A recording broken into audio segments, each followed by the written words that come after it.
Good afternoon, and welcome to our afternoon workshop with Professor Willie James Jennings from Yale University. If you have just joined us for the very first time, you are in for a treat as we come to our question and answer session and follow up to Professor Jennings' wonderful lecture this morning about his new book, After Whiteness and Education in Belonging. I'm Grant Underwood, Richard L. Evans Chair of Religious Understanding. I'm your host for this afternoon, and helping me to facilitate the flow of questions are two dear colleagues here at Brigham Young University.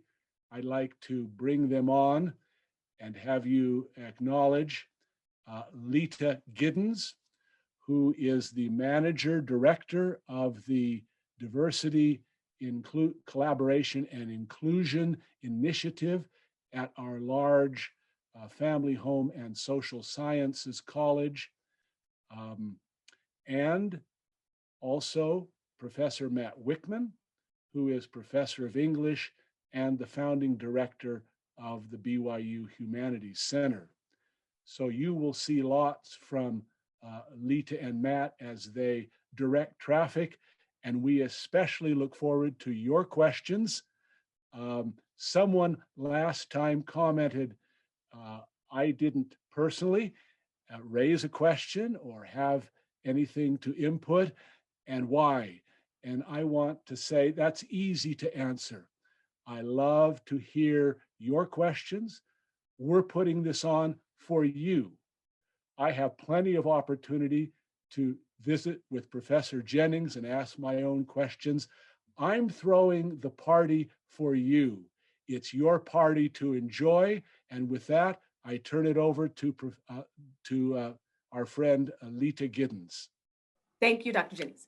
I always come away with the need to sit in what I feel and what I experience. And I walked away last week with the comment you made on how love is God's power, because it resonates in my spirit deeply. And with that, I had an experience this week, and just a bit of backstory before I ask my question. But I was talking with a friend, and he is someone that I went to undergrad. I was in an undergrad performance group with him here on BYU campus. And he's a man of color. And he asked me, so how's it going, this position you have as manager of DCI and being on the university committee, race, equity, and belonging? And I said, I thank God, but the struggle to get to this place where we feel that sense of belonging is real. That feeling of that love that we inherently possess because we are created by God, right? And he said, let me read to you what he said. I had to write it down. He said, Lita, do you think we are meant to feel like we belong in this temporal world?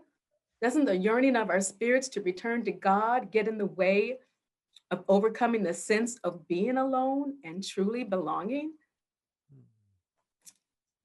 And then he shared with me how hard it was when he was a student to ever feel like he belonged on this campus, and how heartbreaking that was for him. And I said, if we constantly feel like we don't belong, then that's a problem. But I do think, occasionally we do have that yearning and that sense because we want to go home to God. And I said, and I think the most important thing and what I know is that we belong to each other. Because we're God's family, we're children of God. And he said, oh, I feel that. Okay, so here's my question for you, Dr. Jennings. Because you've done this in your position, in your experience, to navigate a sense of belonging and whiteness, how do we do that? I was coming to work the very next day and past the gate to come to the parking lot that I have been passing through for months. And I say, I'm in administration. They give me the thumbs up, go right ahead. On Monday, the guy stopped me in my tracks and said, do you have an ID? And all the feels that brought up in me lingered, because I thought that person doesn't see that I belong. He doesn't trust that I belong. So again, question, how do we navigate that sense of belonging in whiteness? How did you do it, and what counsel do you have for us? Thank you. Thank you so much. Thank you so much, Dr. Giddens, for that, for what you shared and for that great question. Let me again thank you and Dr. Whitman for handling these questions, which is such a task. And once again, I always want to say thank you to Dr. Underwood for his leadership and bringing in this time we have together. So this is the problem, isn't it? I mean, this is what's often hidden in so many institutions: the tears, the anguish, the melancholy that so many people feel. What's at heart for us, what's working at heart for us, is that education as it has been formed in the Western world, and educational institutions as they have been formed in the Western world, they have banished belonging as a fundamental part of the forming of intellectual life.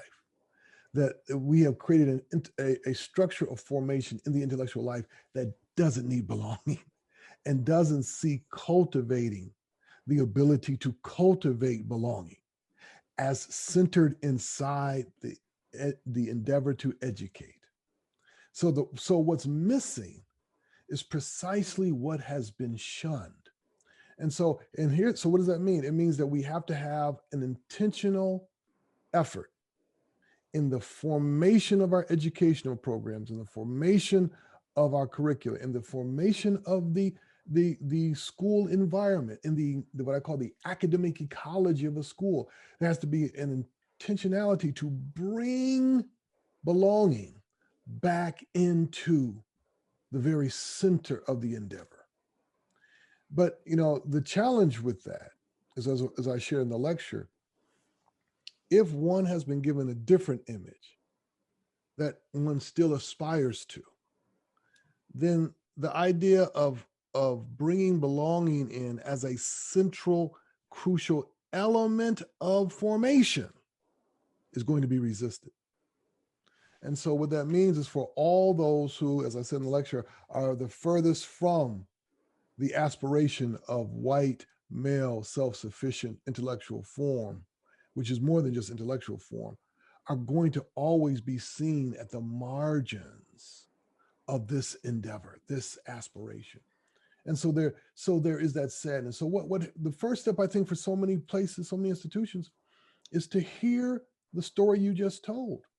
And for people in every sector of a community to say, what can we do to change this? And I want to be very careful as I say this, because what some institutions will do is say, well, what can we do to help her? Because clearly she's having an adjustment problem. But no, that the point is not something in you. The point is something in the environment. And everyone must say, as long as this is a reality in the environment carries in it a deep sickness that leads to a deep sadness, a deep malady that leads to great melancholy. And we have to recognize that and understand that an intellectual endeavor that does that to people is already a damaged intellectual endeavor. It's already deeply damaged, and it can't simply be covered over with a Band-Aid. There's got to be surgery, chemo, there's got to be medications, there's got to be therapy, there's got to be a lot of serious, direct interventions to change that. But thank you for sharing that. Thank you. Appreciate it. Dr. Jennings, I've got a question I want to ask you here. I'm going to assert moderator's privilege and ask you a question. Of course. Other questions that are great questions lining up, better than my own question. This might be helpful for some people who are listening in on the chat, on the conversation. I think that your discussion of whiteness, both in the Christian imagination and this book, After Whiteness, is very compelling. It's clear. It's persuasive. It's very well conceived, and I'm grateful for that. And it raises the question for me, and whiteness, as you pointed out this morning, it's not a phenotype, it's an organizing principle. It's hegemonic principle. What then do you make of a category like blackness? Now I invoke that. There's a book that came out a couple of years ago. A friend of mine co-edited it, Andrew Prevost co-edited it with Vincent Lloyd. It's called Anti-Blackness and Christian Ethics. And it's some very good essays in there. And Andrew Prevost invokes blackness as an alternative to kind of whiteness category, and kind of a way of living, creating a self that can be comparable with other selves. My question for you is, when you hear a category like that, do you like it because it's an alternative, or do you say to yourself, there's something essentializing about these large categories, whiteness, black, that these are organizing principles that are part of the problem? So for you, blackness, is that a category that you like as being different, or is it part of the same problem of whiteness and how it organizes experience? The answer is both. The answer is both. In the first sense, Brother Andrew is standing in a long tradition of African diaspora people who've been given a horrible choice. Either hate yourself as I have constructed you, or love yourself as I have constructed you. And they've said, we're going to do two things. We're going to love ourselves. And so we're going to take the racial condition and work with what's given. But we're also going to call into question all of it at the same time. Now, for some people, that can't be. Well, it has to be. And as I was saying last week in the lecture, we always have to remember, I held up my hands and gave an illustration last time, so that every people caught in, all people caught inside, in some ways, the racial condition, have had to do this profound negotiation. Take that derogatory view of Blackness or Asianness or whatever category has been placed there inside that frame of white to black. Take that category and pull out of it the little slivers, the little fragments, if you will, the little pieces that speak about the complexities of multiple peoples, and work with that. So Blackness as cultural pride, Blackness as a style of living, Blackness as a way of looking, but to separate that from that mass of derogatory reality that's there. And so working with this Blackness is against that Blackness. Now, here's the problem. If this has always been presented as positive, whiteness, and then you have the multiple peoples from various parts of the world, most of European descent, who have tied their existence to this positive image, then there's never been a need to pull those apart, never been a need to think about that difference. Like every other group has always had to think about that difference, right? And so to hear it critiqued is to say, well, what you're saying is that, it all has to go away. So what should I call myself? What should you call yourself? Without realizing this beautiful, complex, and difficult history of trying to tease out, trying to go through a kind of hermeneutic forest to figure out meaning in light of that racial condition. So it's both. It's a positive innovation of a horror, and it's also a clarion call to say that this should not be. So that, what does that mean? You have intellectuals of African descent who range from people who say, I don't want to be called inside of it. And both are right. Both are clear. Both are sure that they're aiming for a freedom that does not exist if you simply stay inside of it. Great question, though. We have our next question from Kristen Matthews. She has many ideas and thoughts on this topic. So Kristen, you're on. Okay. Hello, and Lita, it's so nice to see you. It's been too Girl. It's been too long. Anyways, first, Dr. Jennings, thank you so much for giving so much of your time and yourself the past 2 weeks. It has been provoking. It has been inspiring, and it has just been a gift. So thank you. I would like to ask you a question about this idea of paying attention that you talk Yes. about in chapter Yes. 2, because I think that for those who occupy positions of privilege, whether it be through whiteness or patriarchy or heterosexuality, you name it, that I think that a lack of paying attention leads to so much of that exclusion or that feeling of not belonging. Mm-hmm. You were discussing, and as Lita was sharing, Mm-hmm. and I think that sometimes that lack of paying attention results from those of us who think we've done the work and that we've kind of achieved our card, our woke card, right? I've read Fanon, I've read Said and Kendi, and I've read all the feminists, right? So I teach in a class here and there, and so so the question is, how do we? And I'm fortunate to be on a few committees working institutionally and environmentally to think about these things. But how do we, as individuals, both convince others, but more importantly, ourselves, to continue paying attention, that isn't just a one and done, but it is a perpetual process? How do we do that? That's a great question, Dr. Matthews.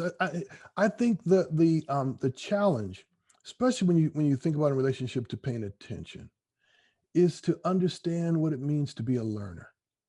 And this is one of the things that we who occupy the academy, we often take for granted. And what is that?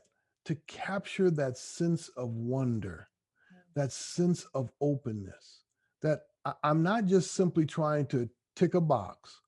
I'm not trying to show myself to be the finished man, but that I'm living in this wonder that I want to share with my students, that what I want them to see and what I want as an institution for everyone to see is I want them to see me seeing, right?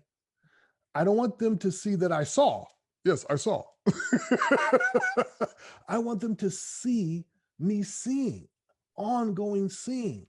So it's, and this ties to affection so profoundly, because they're tied together. You see, for someone to say, yes, I'm aware of all the literature, decolonial literature, and so forth and so on, and I know that, and I've read it and critiqued it, but I don't see and feel what those authors are saying. I'm not living in it, and I'm not continuing to notice, to see, to look, and people can see that I'm not. Then it all falls flat. It's that's the crucial characteristic, the crucial disposition, if you will, that you want an institution to cultivate. And it cultivates that first at the sight of its students, right? It cultivates that in how it says to its students, it's paying attention to their difference. It doesn't just say, oh, it's so nice to have you. I'm glad you're here among us. It says, I'm learning, I'm listening. You're from here, and I've been reading some of the work of the people who call the place you're from home. And they can see in my delight, in my learning, that they really matter. And see, that's the difference. A faculty person who tells me that they care about diversity, but all their anecdotes are non-diverse, has just undermined everything she or he has said. Like, okay, sure, you care, but you don't care enough to love it. It doesn't show up in what you prefer.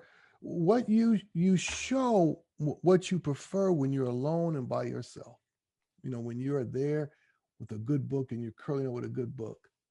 And what I notice is that as I imagine you doing that, I don't imagine anybody that looks like me you're curling up with. And that's crucial, right? For an educator, for who we love is who we teach. Thank you very much. Question now from James Jones, and he'd like to ask that question himself. Adam, do we have James queued up? There we are. So James, when you're ready, it's all to you. Thank you so much. And hello again, Reverend Dr. Jennings. Really appreciate you being here. Good to see you, Brother Jones, again. Good to see you. Yeah.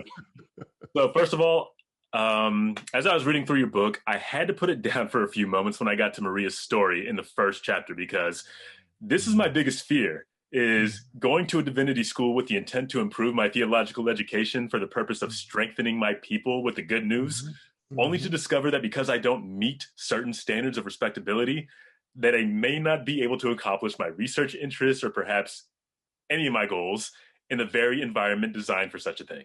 And then shortly after that, I had to get to, that story where you talked about scholarly languages. And then I had to commence deep breathing exercises again, because I'm like, this is the environment I might be subjecting myself to.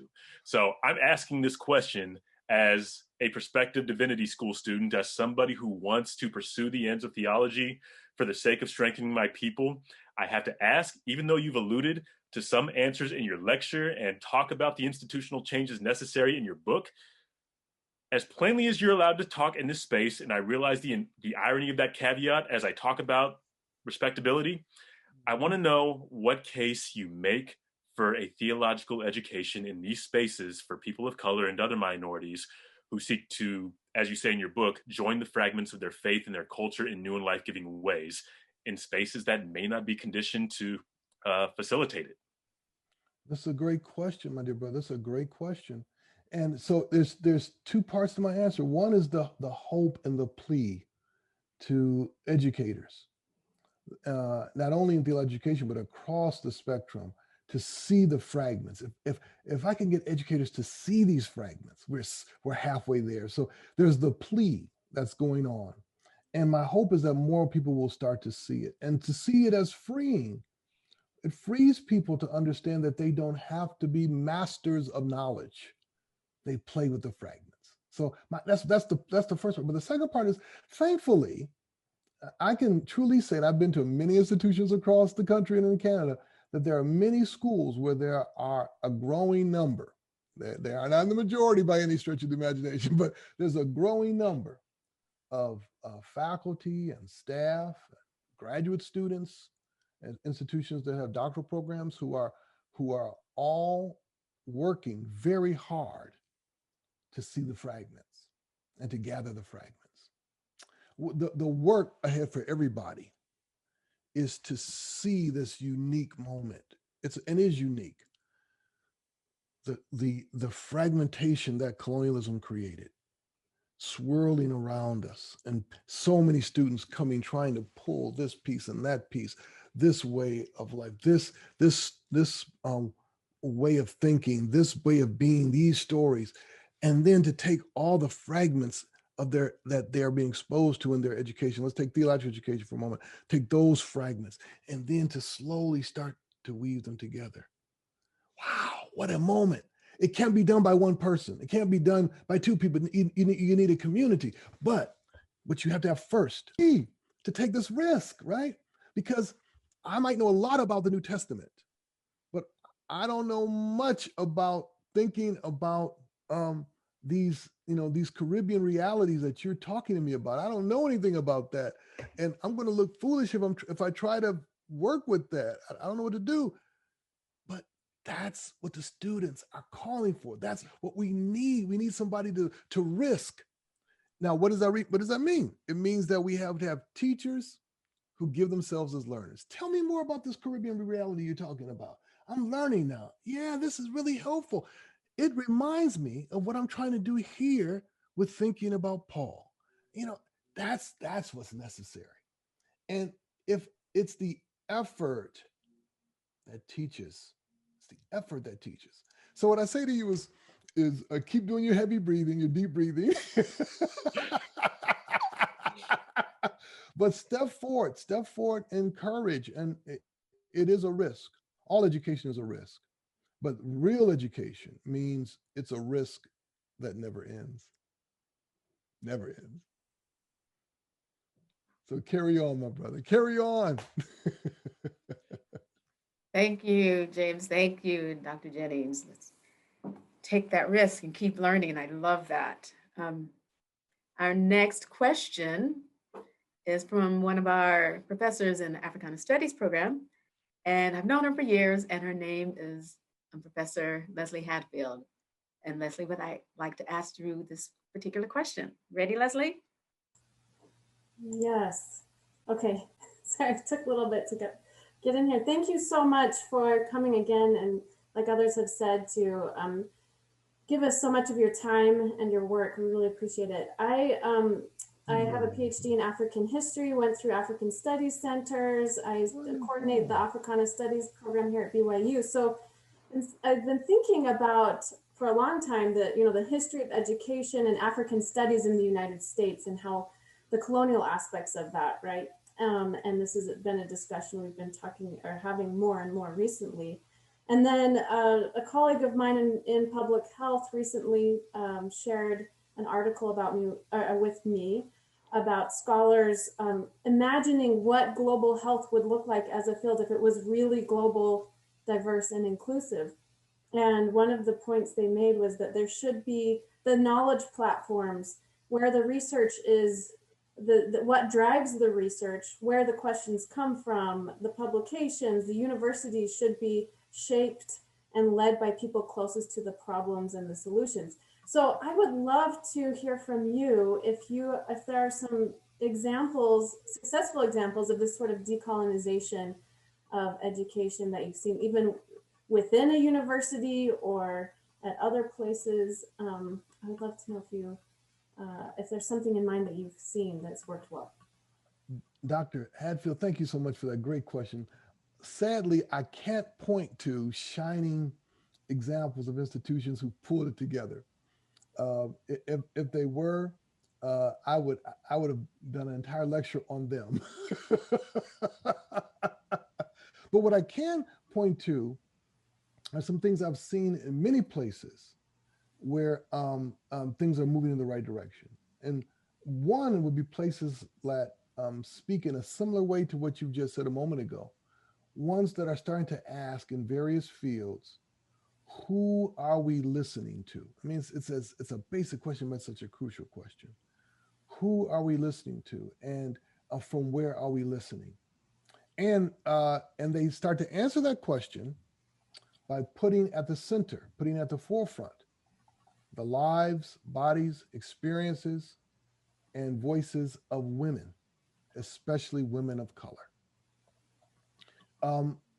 To be specific, the places that I've seen actually starting to do this are places that finally realized that to reverse what I've been talking about, you reverse it by starting with women.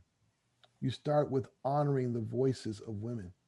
And in that way, you start to cast light. I mean, it's where institutions start to become their most uncomfortable. When you forefront, center women of color, and not simply center them as objects of study, but you center them as voices to help design and redesign the educational endeavor. Now, that being the case, there are many institutions that are starting to gesture in this direction. Many institutions. But what lies ahead of us is what you also started to allude to a moment ago. How do we start to reframe the patterns of how one achieves academic authenticity, intellectual authority, to legitimize various voices and ways of approaching, ways of thinking. That's where the rubber meets the road, right? And it happens in those closed door meetings around several matters, right? It happens around who gets hired, who gets promoted, who becomes the full professor, who's placed in the chair, the academic priorities of academic institutions, and the ongoing, increasing tension between those in the humanities and those in STEM, and the ways in which, in many cases, the press toward the white, self-sufficient, masculinist form hides so beautifully inside STEM, hides so beautifully inside of it. And it's almost never questioned, because it's imagined as how we move the university forward as a place that produces new knowledge. New knowledge is imagined inside that aspiration, which is so institutions are getting at that. That's what I'm saying. Institutions are starting to get at that, but we're still in the early phases, Dr. Hadfield. And I wish I could give a report on knowledge that shows that here we've arrived at these 15 schools here in the United States and other places. I've had this same conversation in South Africa. I was at the University of Stellenbosch. I was having the same conversation. And it is a problem everywhere, but it's a possibility. Thank you so much. I appreciate it. You're more than welcome. Thank you for that great question. I'm sorry I didn't have the place I could have sent you later. We'll have to make it. We'll have to do that ourselves. Now that would be great. I would love to be able to say BYU is the place. Yeah, that would be fantastic. Yeah.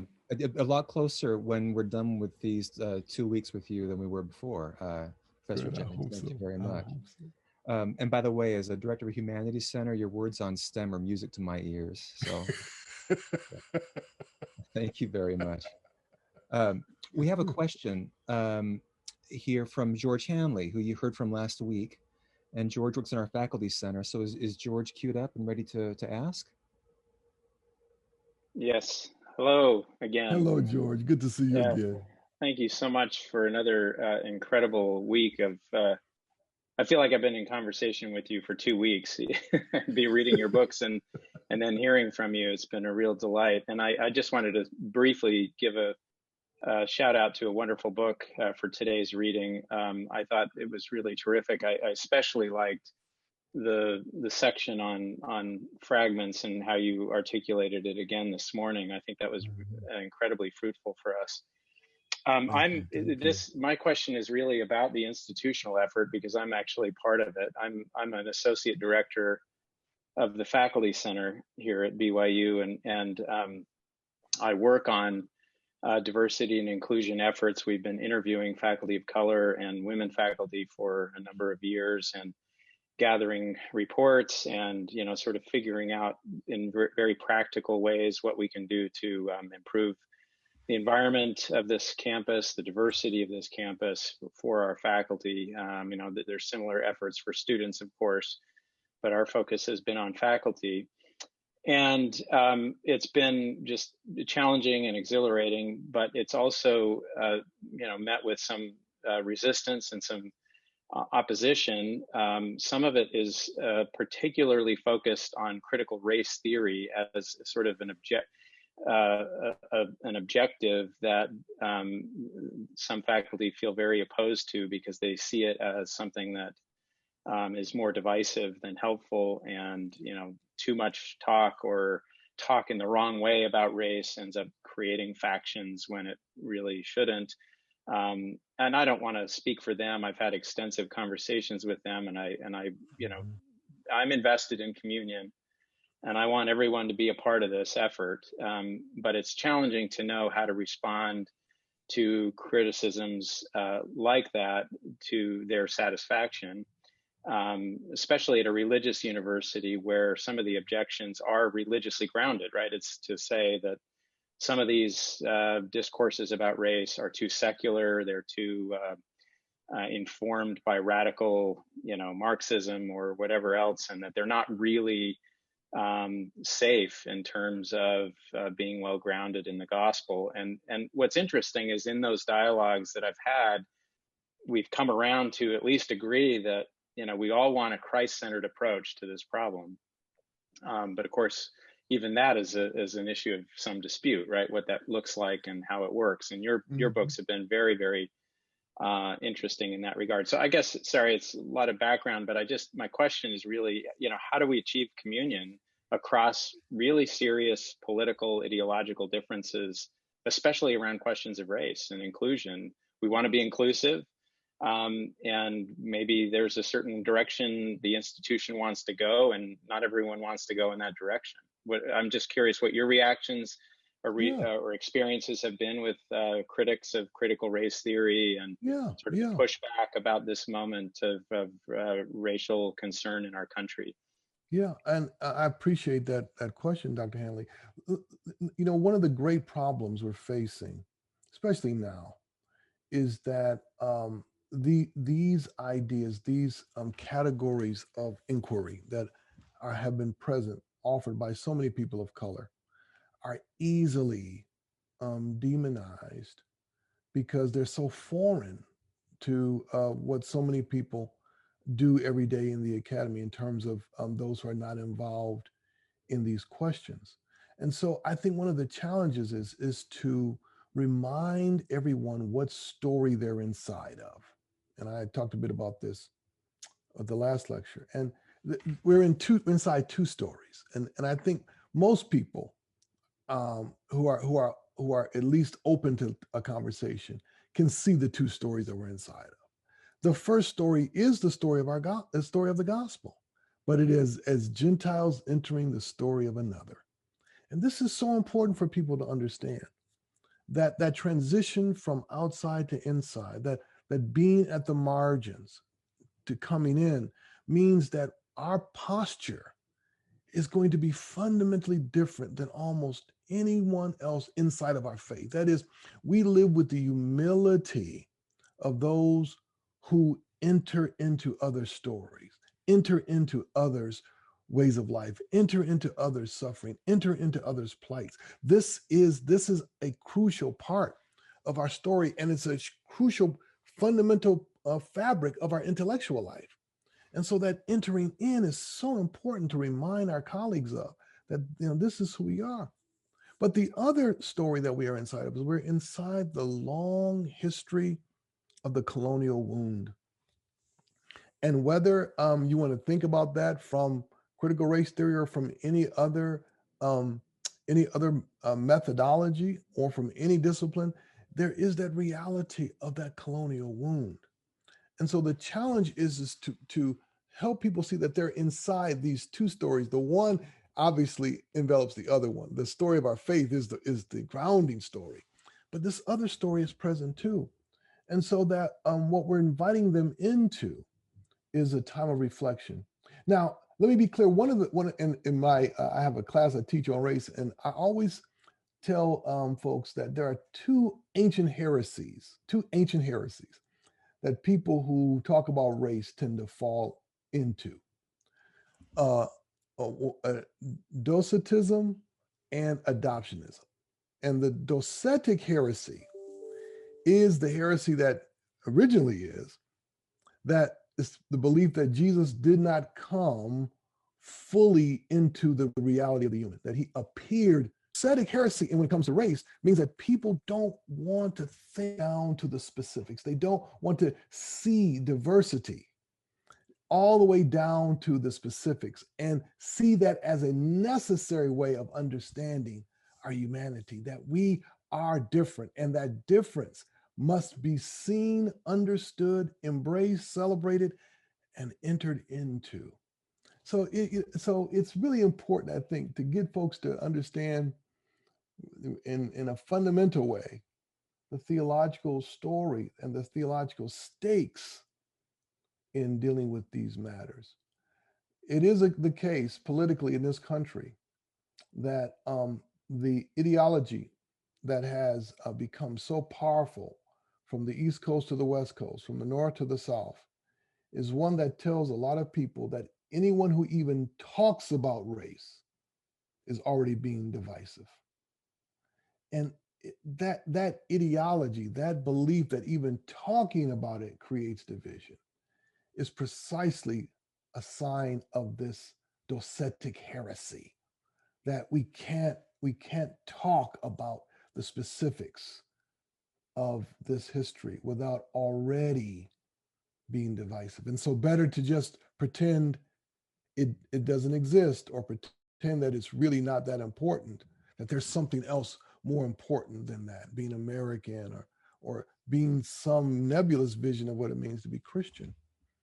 But this is a challenge for us. It is a challenge for us. And of course, we know what often drives it, as we talked about in that first lecture. It's painful to think about race. It's painful to think about whiteness. In my class, when I would teach on race, I would sometimes write the word white on the board, and I would touch it with my finger. And there would be students that would jump every time I would touch the word white. And I would say, why are you jumping? It's just the word. But they would jump every time.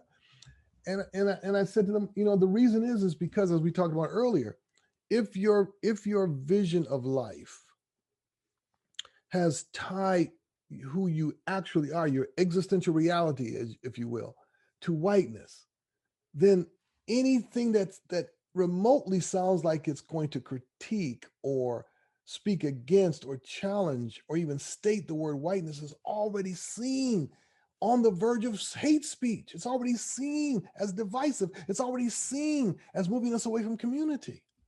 When in point of fact, all you're trying to do is free your sisters and brothers from imagining that this is this. Thank you. Thank you, George. Wow, you just said something again, and because of your question, George, that I just need to share before I introduce our next individual. As we work in this cause of accessing that power of love, I know that there is healing, and you just articulated it so well. There's healing on both sides, and Christ can heal that. So I so appreciate you just kind of laying that out in such a beautiful way. It's very wonderful. Okay. Thank you, Dr. Giddens. Thank you. Our next individual is from our religion department, Professor Carter Charles, and he is queued up to speak with you. Charles. Hello, Dr. Charles. Hello, Professor Jennings, Brother Jennings, both.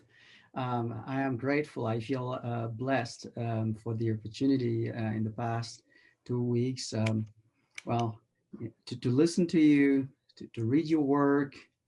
I feel a kinship both in gospel-wise and academy-wise and humanity-wise. I wished you expressed a desire to meet in person last time. I hope that becomes a reality. I'm grateful for your presence and to talk to you and to listen to you. I feel a little bit flattered because just before that you mentioned the Caribbean reality where I hailed from. Yes. I was born and raised in Haiti, and here I am in the United States now. Here's my question, Professor Brother Jennings. I really do care about that title, brother, because I feel beyond everything, this is what binds us together in Christ and in humanity. In After Whiteness, you recount several experiences, either when dealing with students or in meetings such as a hiring meeting, when people did not see or understand race the way you did and the way I do. To me, it's crystal clear, right? Leading to this misunderstanding led to exclusionary choices, even though they were these colleagues and institutions committed I'm quoting, committed to having a diverse faculty on page 23 and after Whiteness. So being a faculty and a dean, in your case, in such an institution and probably maybe in the country, seem to have required, and the more I listen to you and the more I am convinced that it did require a form of asceticism to keep your sanity. And I am assuming that relying upon the Lord has been among the ingredients. And aside from faith and prayer, then, I wonder if you'd be willing to share with us what else has helped you keep your spiritual, your intellectual sanity to rise above, to be able to find the right tone to do good works towards a more Christian life. I'm trying to learn more and pick a little bit of your brain because I wish I could do the way you do. Yeah. Well, Dr. Charles, thank you so much for that question. It's such a joy to meet you. Well, you know, I would love to say it was a straightforward success, always pretty seamlessly easy, but it has been a real struggle. What's helped me are several things.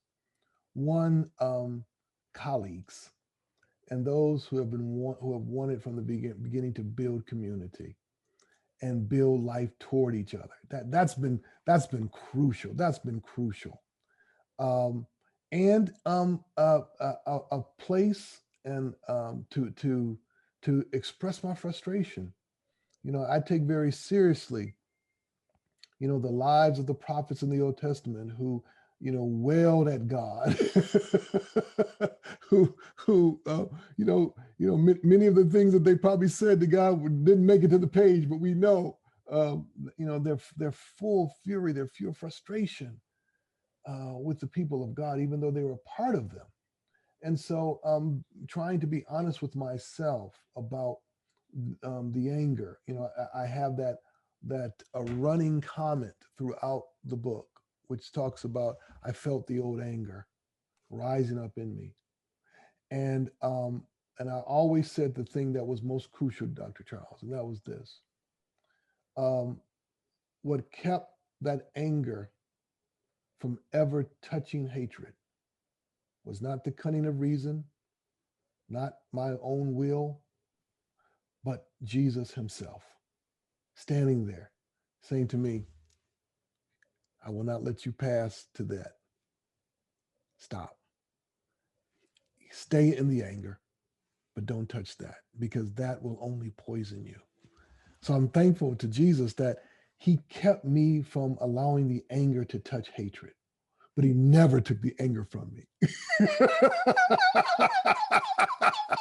He said, because the anger is bound to his righteous indignation. And the reason we can say that is because anger, when it's bound to righteous indignation, has two fundamental characteristics. One, it is anger over the diminishment of life, all that which strangles life, reduces life, weakens life. We know that God hates that. Not people, God hates that. But number two, it's shareable. It's shareable, Brother Charles. It's shareable. And my dear friends who were my colleagues who understood. But now, beyond that, in terms of, and you've also asked me about kind of the personal pilgrimage and the personal practice. So when you walked into my office when I was an academic dean, there was an image over my desk that most people were really shocked by. It was the center part of the Eichenheim altarpiece. It's the famous one where John the Baptist stands on one side and points to the dead body of Jesus, and on the other side there is Mary weeping. It's a famous, famous image. And my Dr. Vater, when he was overseas, he got me a copy of it, just the center part. And it's just the body, it's just the broken body of Jesus, the dead body. And he said, I brought this for you because I know that you are carrying a lot. And I put that image over my desk. And people are like, why do you have that horrible image over your desk? And I said, because it reminds me that someone died for me, especially now. So in the moments and when I'm feeling like I'm being crushed, I look up and then someone died for me. And that someone rose again. So, that was helpful. And of course, a spiritual discipline that took me into the deepest sources of life giving reality for me, Brother Charles. So, my poetry, music, my prayer life, all of that, I delved into the deep end of the pool, deep in the pool. But one of the things, and I do want to say this to you, one of the challenges that we all have to recognize is how to live, to touch our anger and live with it and not try to hide it. It's there. It's there. For so many faculty of color, the daily insults, the daily slights, the daily microaggressions that they deal with start to accumulate. And where I have seen it across the country and in Canada, where it hurts people, is when they deny it. They simply say, well, yeah, no, don't deny it. See that it's there and share it with your colleagues. This hurts me. I would leave some committee meetings and I'd be in tears and no one else would be crying. and people are like, what's wrong with it? This was horrible. This was a horrible meeting. This was horrible. And they were stunned by two things: my tears, but they were also stunned that they didn't find it horrible. What did I miss something? Yes, you did. And so what I would have to do is I would have to risk, again, I mentioned this earlier, I had to risk sharing my feelings, sharing what I was, so because that's crucial to the institution.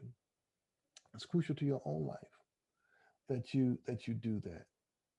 So I don't know if I'm scratching where it itches, my dear brother, but this is how I have been able to move forward, and keeping in mind, what, and I'm sure you understand what I'm about to say.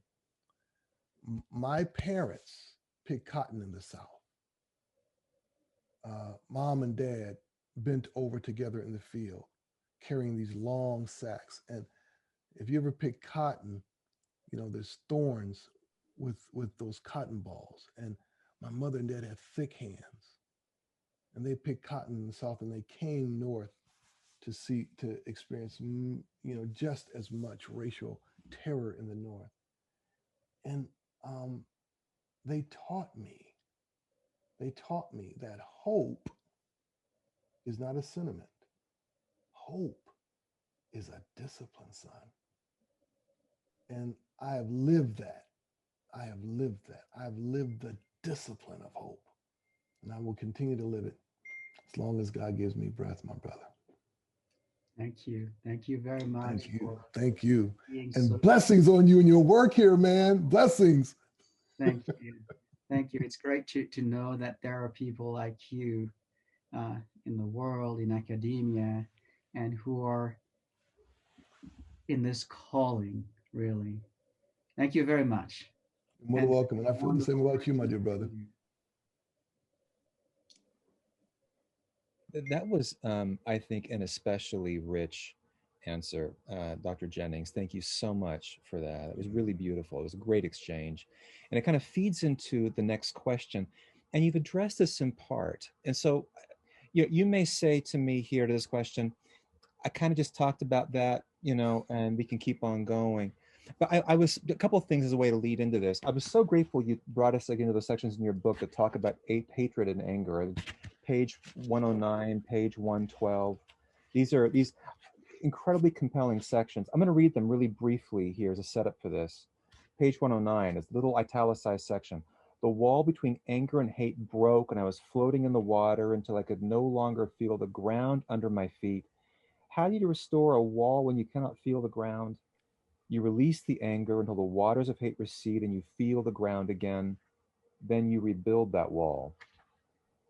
as in response to your student Connor, who had really elicited some feelings in you that you didn't want there. And then you in page 112 again. I felt the old anger, it had returned, but now the wall was built back again, and I could keep the anger from flooding my soul, filling me with hate and pulling me off my feet, taking from me a sense of the ground. God had done this for me. What you just said about Jesus, I think, was beautiful in that regard, just great. Here's the question that elicited from me those passages, and then you just spoke to them. It reads this way, and the question, it comes from someone who's anonymous, and they wanted us to ask it. I'm curious about how to find ways to build when you're in a space led by people determined to stagnate. How do you transcend the culture perpetuated by your environment? Now, that question's got two parts to it. This is me now adding on to the question. There's a personal side, and you spoke to that beautifully. Is there also an administrative side? You know, you see stagnation, and you say, is there a way to bring about change administratively? Maybe that's a side of this you could also speak to here. Yeah, and thank you for sharing that. Administratively, there's always two directions to look when it comes to overcoming stagnation. The one are those, I'm going to speak hierarchically, though I'm not trying to underwrite it, but obviously you have to look to those above you, and then you have to look to your colleagues and those who are in the language, your direct reports. And there you have to risk. And here is where, for so many administrators, mid-level administrators, again using this hierarchical language, mid-level administrators have to risk. And but you can only risk if you're sensitive, Dr. Whitman, if you're sensitive to what's going on, and to then say, this must change, right? So an administrator who chaired that meeting where, I was sitting there crying. In my case, I was the administrator, so I could, but another administrator who's seen a faculty member in anguish, that's a call from God to risk. Okay, I cannot simply go and say, how can I manage this person and their personal issues? I have to ask the deeper question, what structurally needs to change? And who must I go to? And you have to move toward, slowly but surely, you have to move toward that ultimatum. And that ultimatum, and this is so difficult for administrators. I'm speaking honestly. And that ultimatum is that this structural problem is such that it will compromise the very integrity of what I understand myself to be doing here. And I'm on the pathway to saying I cannot do this if, in fact, we cannot address this, because it compromises not only the job, but it compromises my witness in this job. Now, for those who are not Christian, they may not, you may not be able to draw it to that depth of urgency. But for those who bring their faith, whether it be Christian or other faiths, to that reality, that's what has to happen. And so that the structural changes that must be made begin with that risk taking. And then it requires creativity. And it's the kind of creativity that one cannot foster on one's own. One needs a group of people to gather on and say, okay, help me think this differently. What would this look like if? Let's give ourselves a blank canvas. And then think from that, the new that must happen. Now, of course, this is difficult. If one has been hired, to sustain the status quo. And if you know that what's fundamental to your job is that you are sustaining the status quo, then that's a different matter. Because at that point, you're the stagnation. You're at the very heart of it. And let's be honest, some people, either by choice or by having been misled, wind up in administrative positions where their role is precisely to sustain the status quo. I know of many administrators who found themselves in that position. And once they got there, they heard the door close behind them and the key turn. So the imminent escape is not possible. But what is possible is change. I mean, what we must always remember as Christians is that nothing is permanent except God. So we function administratively not with the illusion of permanence, but with the clear-eyed understanding that everything can change. And as I said in the lecture, we serve a God of the overturning. The things that imagine they are permanent, God is crumbling from within.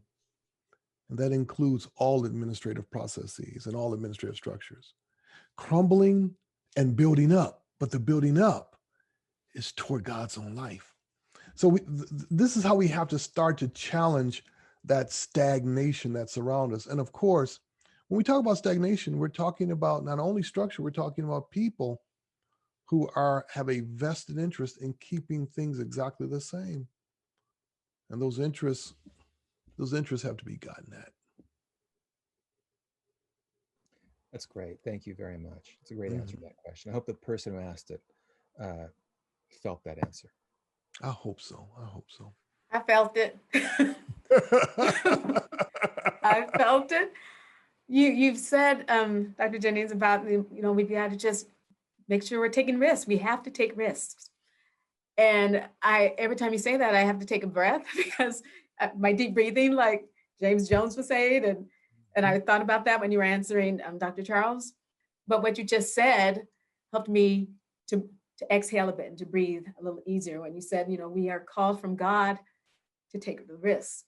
So thank you for that. Because when I was called as this administration position, I was told you had a mandate to push. So thank you for that wonderful response. I am breathing a little easier now. Okay, our next question is from one of our students. And she would like to ask it live, and her name is Sydney Bailiff. Sydney, are you ready to go? Hello. Yes, hi. Hello, Dr. Jennings. I just want to echo the gratitude that's been expressed so far for your scintillating lecture and enlightening book. My question has to do, piggybacking off of Dr. Hanley a little bit with the institutions. Charles Taylor talks about a secular age, and we are no longer individuals embedded in tight social orders, but rather living in buffered worlds of personal choice. And then James K.A. Smith talks about a haunted age where we're living in the twilight of gods and idols. And so I'm wondering, how do we cultivate communion and belonging in institutions that are constantly encouraging a meritocracy and becoming increasingly secular? That's a great question, Sydney. That's a great question. And I appreciate the narrative that Charles Taylor gives and Jamie's wonderful improvisation on that narrative. Where I would want to tweak that a bit to help our imaginations is to go back to something Charles Taylor says that he kind of walks away from too quickly. And that is the buffered self followed the porous self. Remember that part? The porous self is a self in which people know that their environments move through them, and one in which people sense the realities around them, both animal and people, place. And here's what's important. There are many people in the world who still are that way. They are not the buffered self, because what Taylor says but doesn't really stay with enough is that the buffered self is a choice. It's a choice. It's not a given. That there is a possibility of a porous self, one in which we start to see again our deep reality of connection, Sydney. And I think this is the crucial matter. We cannot overcome the isolating individualism if we are convinced that this is the only option that houses our thought, our forms of evaluation, our forms of seeing the world, our forms of thinking and feeling. if that's the only option, then we're headed toward autonomous, siloed existence, where we look at each other from the windows of our silos.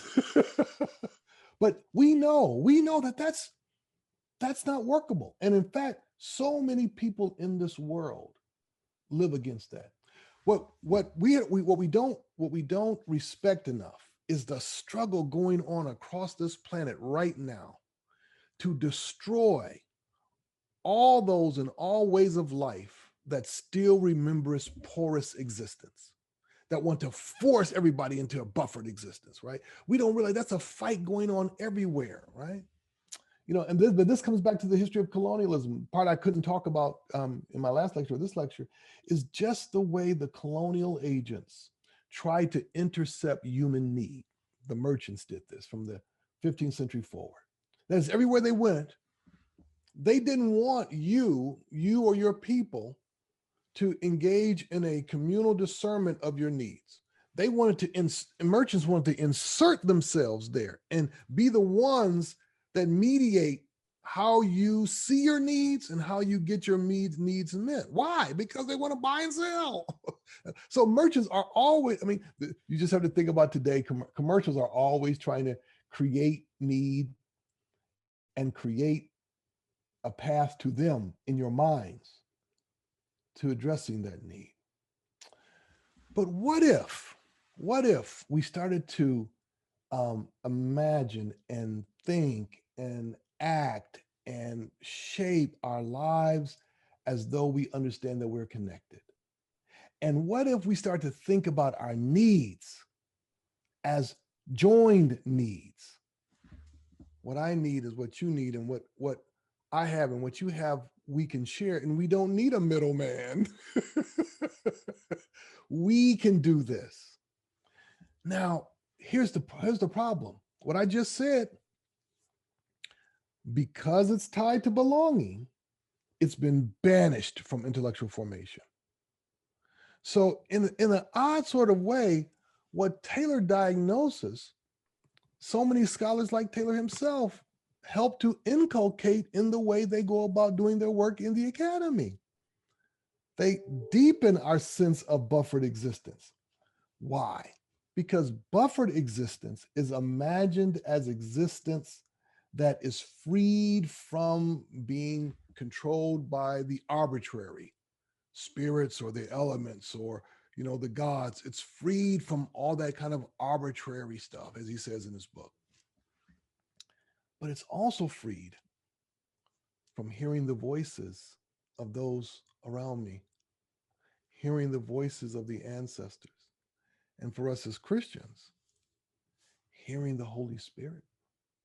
So what's necessary is a different vision of what it means to be someone who is trying to build life together. That's how we do it. We challenge buffered existence as a normal form of existence. In my next big old book I'm working on, A Doctrine of Creation, I try to talk about this, but I'm giving you the short version. And this is what's so key. What is so key is to remember, those of us who are Christian, to remember the idea of a buffered self makes no sense really for us who are Christian. Why? Because we eat the body and blood of someone. We've been baptized into a body. We share in each other's hopes and dreams, pain and struggle. Everything about our faith pushes against that very reality. Now, why that oftentimes doesn't hit the dirt is because the dirt has been turned into a site of buffered existence. I'm giving you too much. I'm going to stop here after this. It's been turned into a site of buffered existence. That is to say, the way we live in place, forms of habitation, constantly underwrite buffered existence. But that's enough. I threw too much at you, Cindy, but that's a great question you asked me. Thank you so much. You're more than welcome. I like that answer about Taylor, by the way. It's a really good one. And one of the things I've always appreciated about that book, it's just like you say, his insistence that there is, in addition to this buffer itself, that there's something in us which responds to a sense of something higher than us, right? It's a frank metaphysical declaration in his book. It's unusual for a book of its kind, but I've always appreciated that about a secular age. Our next question comes from someone who posed the question anonymously, but posed through us, through the moderators last week, and who will get on to ask it today. It's my colleague from English, Sharon Harris. So whenever you're on, Sharon, it's all yours. Okay. Hi. Dr. Harris. Hello. I'll take a minute to just say, I have been speaking in superlatives about this experience since last week. I'm so grateful for your thoughts and your heart that has made this, I think for me, an answer to prayer. So thank you. My question is this. I'll see if I can find where I've written it down so I say it correctly. I teach early modern English literature, and the course that I teach most often is Shakespeare. And this past semester, we read various pieces from secondary scholarship from authors and scholars of color. I make it a habit to always put up a picture of the authors that we're discussing, if they're critics or whatever, so you can see, so we remember that these are people having conversations. So they have a visual along with the reading itself. And we tried to connect Shakespeare to 2020 and find lots of contemporary connections, and specifically engaged with issues of race. And then the last day of the class, we wrestled with an article from an Indigenous playwright that questions the value of entrenching Shakespeare in the curriculum because of the whiteness that surrounds that choice. Wow. And so I find myself in a course and a curriculum and a specialty that makes assumptions about what is valued and valuable. And I will say my field has a really robust conversation going on about race right now. It's part of the major national conferences, et cetera. But I guess I'm wondering if you think I can promote the kind of learning and gathering that you're discussing in this situation of a Shakespeare classroom, or do we need to be willing to let the dream die and make a bigger institutional changes? And additionally, knowing that those things take time and that my institutional power is limited to my sphere, what can I do in my specialty with my students in the meantime? Oh, that's a great question, Dr. Harris. Thank you so much for it. And what you're doing in your class, bravo. That is absolutely moving in the right direction. You know, as I was saying with the design chapter in that section of the lecture, the key is the expansion of affection and attention. And see, to me, that's the key. You know, many years ago when we were all caught up in that painful, long, and in many cases boring conversation about canon and what's canon, what's not canon. Like, oh, good Lord. I mean, part of what was always lost there was just precisely this: attention and affection. It wasn't. We didn't need A versus B. We needed A and B, ways of imagining A and B, and then switching what would be A to B, switching what would be B to A, and then switching back and forth, and trying to capture a wider aesthetic journey for us in education. And see, this is the problem. The problem is that there's so many people operating in bad aesthetic faith. They just don't want to expand. They just don't see the possibilities of expanding, and they worry about students not getting the right thought in their head. Mm-hmm. Okay, you're kind of missing the whole point here. Through you, professors, the possibilities of love. We have won. We have won. We have not made Shakespeare the enemy or God. We made him one among many to draw on, to think with, to play with, to weave together, to drop out, to add. We've made him fragment, not whole, fragment. And that's what we want. We want a vision of the intellectual life that inspires, that frees students to expand. And why? Because in the expansion, there lies the creativity to create the new. And here, I don't know why we've, across the academy, we've never really learned the basic lesson of musicians. And what is that? Musicians deeply borrow, and never lose themselves. Deeply borrow and never give up themselves, unless they're inside the same old university canon fights over classical music as opposed to all of them. But the ones who truly grasp what it means to be a musician understand that the love of music is its own hermeneutic home. It guides, it directs, it shapes so much. But what it's shaping is not a narrowing. It's shaping an expansion that will be spoken through the singularity of a voice. Now that's the key. An expansion spoken through the singularity of a voice, a singularity of a song, a singularity of a band.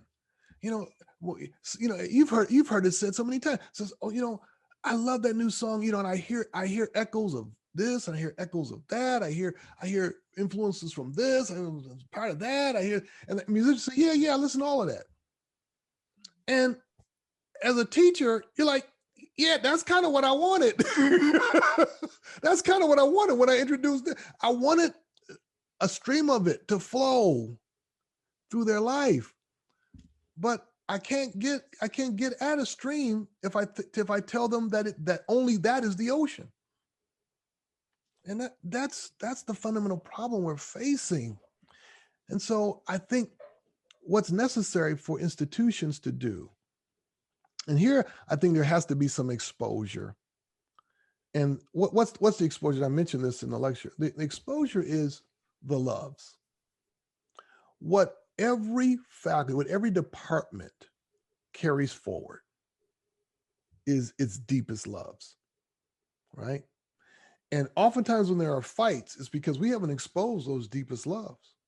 Fights over the candidate we're trying to hire, fights over what discipline we're going to carry forward, fight over who's going to replace. Are we going to keep teaching this particular thing? Well, we got to definitely have that. Why? This is really important. Well, why is that important? We don't surface our loves. And if institutions from the highest level into every department would say, we're going to have a weekend where we talk about our loves. No, we're not going to talk about what we think is important. We're going to talk about what we love to teach, what we love to see teach, what we love to see students talk about, what we love to see minds working on. Let's put our specific loves on the table. And now, once we put our loves on the table, now we can begin to talk about what's not being loved here. And, without shaming people, one of the most powerful things to say to people is that you don't love this. You don't love that. And to ask colleagues, is that really the witness we want to give? That our loves are just limited to this.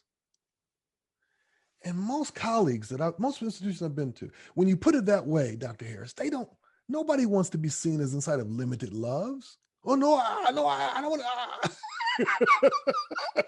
Okay, well, if you don't want to be inside limited loves, then we have to rethink what we're doing, because we are presenting that we're inside limited here. It's just this. Okay.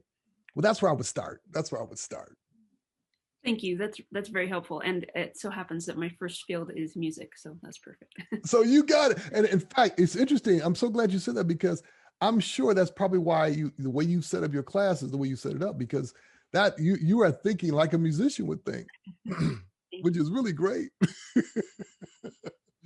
Or I should say the best kinds of musicians. And of course, as a closet jazz musician, of course, I'm thinking about jazz musicians. They're the best, of course. The best. Bluegrass comes a close second, but we're going to talk about that right now. Thank you, Dr. Harris. We are at our final question for this workshop, Dr. Jennings, and in this, I love how you talked about love. It's in the context of this topic of love, this framework of love. We have a very meaty question to conclude this workshop from Bob Allen, would like to ask. Bob, are you there?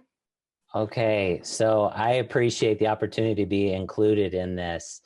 I'm an accounting professor at the University of Utah, and recently I'm in a leadership role for our international group of academic accountants. And Wonderful. And I've come to realize that we have members who do not feel a sense of belonging in our organization. And our leadership group, in the aftermath of the senseless killings of George Floyd and Breonna Taylor and many others, along with many other organizations, we wrote a statement denouncing unfair, inequitable treatment of Black, Latinx, Asian, and LGBT communities. And we're working to try to make some changes that are going to allow for greater belonging. And so my question is, how can organizations deliver on the promise of greater equity, inclusion, and fairness? And what advice do you have for the leaders of organizations who desire to improve upon the status quo with respect to equity and inclusion within their organizations? Oh, that's a great question. Well, and some of this, I'm sure you've heard from people who do this important work of diversity, equity, and inclusion. But there's always three things that have to happen. The first is that organizations have to tell their history, tell their story. And unfortunately, many institutions give really skewed versions of the story that go like this. Yeah, there were some bad things in the past, but we're doing great now. But what has to happen is that institutions, especially institutions that are tied with the history of a discipline, tied with the history of a particular form of intellectual inquiry, the story has to be told. The full story has to be told.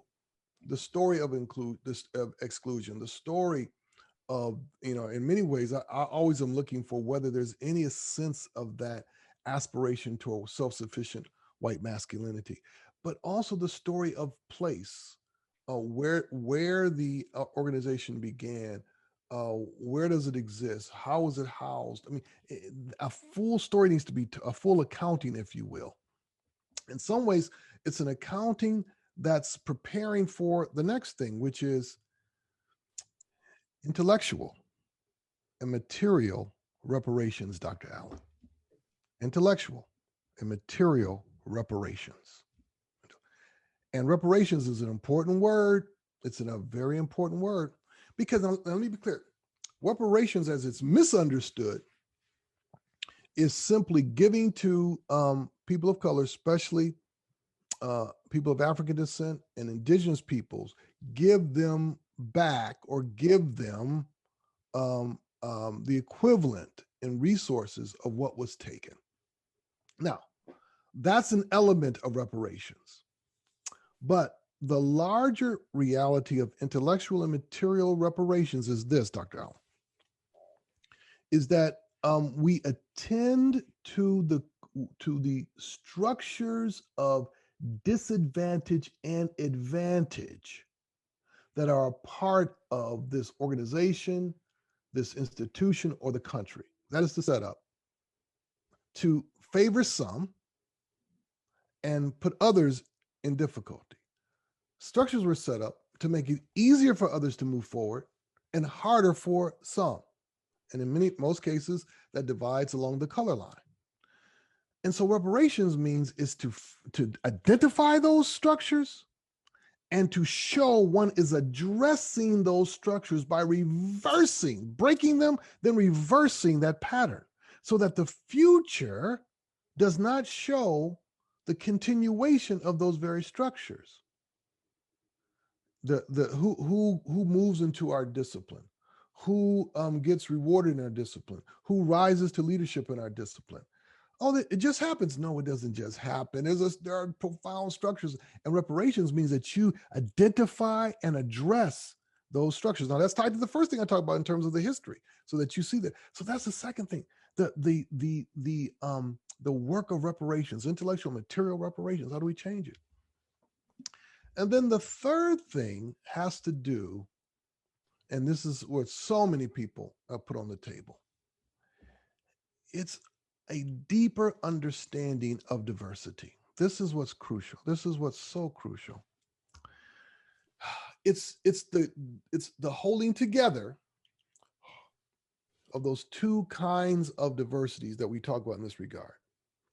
There is the diversity of human experience and of ethnic difference. So that diversity. But there's also the intellectual diversity that should be tied to it and not turned against it. So that an organization shows that it is expanding its sense of what is the intellectual endeavor that drives this institution forward. And it does its best to identify those on the planet who show new possibilities. But now, let's be clear. I want to be clear, Dr. Allen.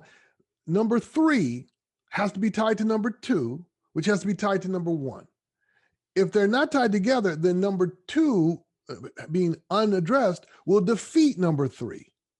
And number 1 being unaddressed will defeat number 2, right?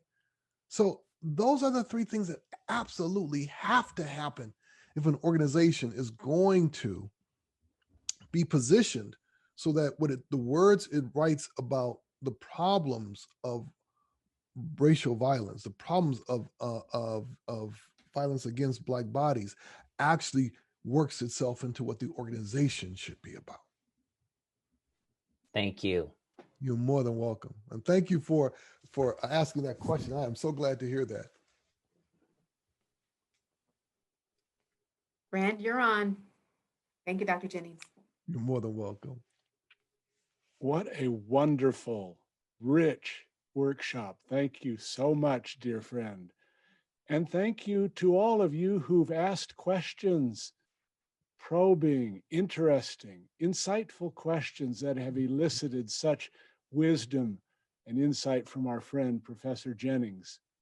If you enjoyed this session, there's yet one more. We're going to go out in a blaze of glory in 30 minutes. So come back at 2 o'clock.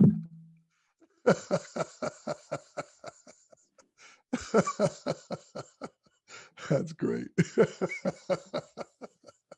A blaze of glory.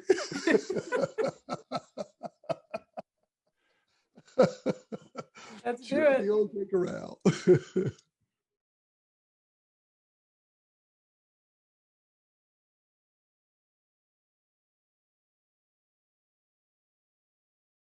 Good afternoon. We gather again for our concluding session with our dear and special guest, Professor Willie James Jennings of Yale University.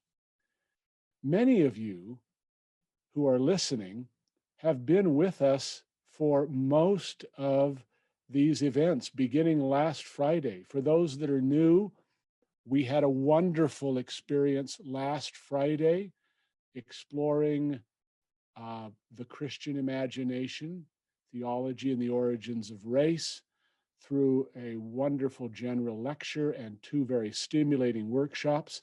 Today, we're focusing on his award-winning book, After Whiteness, An Education in Belonging. If you've been fortunate enough to tune in to the lecture or the first workshop, you know that you are in for a treat in our final workshop session this afternoon. And if you're just joining us for the first time, welcome. We look forward to your participation and hope you will feel comfortable asking any question. The format is a question-answer time. That's what will occupy us for the next hour and a half. And with that, let's get underway. All right, I guess I'll start us off this afternoon. My role, by the way, is not only to field questions and to hand off the ball to those asking questions, but to get things going before questions really kind of come through in the queue. So the way it's been working is we've had questions start to pile up, which is fantastic. Please keep asking them. We're grateful, and Professor Jennings has been wonderful in responding to all these questions.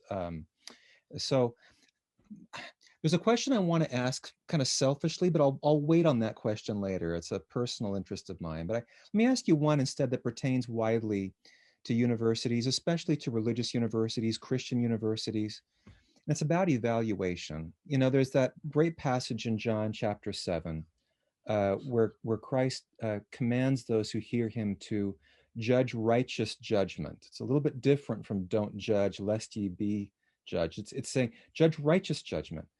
And, you know, in universities, we are put in positions where we have to do so much judging, right? You know, what's a worthy curriculum? Which texts should you teach in a particular course? What grades do you give? I mean, who's worthy of advancement? You know, when you write letters of recommendation, how do you evaluate students when they ask questions on the forms like, top 2% versus top 5% versus top 8. Judgment is absolutely everywhere, but there is something in it which does seem to be in tension with the kinds of values that you've been talking about, the kinds of values that a lot of us feel as people who want to be disciples of Jesus. So I'm wondering how it is that you balance these various aspects of university life, the necessities of judgment on the one hand, with the larger ideals that you are pointing us to. How do you judge righteous judgment? That's a great question. And let me, as I begin this last session, let me once again thank Dr. Underwood and everyone who's brought me here. I'm so glad to be here. And I want to thank you, Matt, and you, Lita, for leading so beautifully with these wonderful questions. So the question of judgment is a crucial one.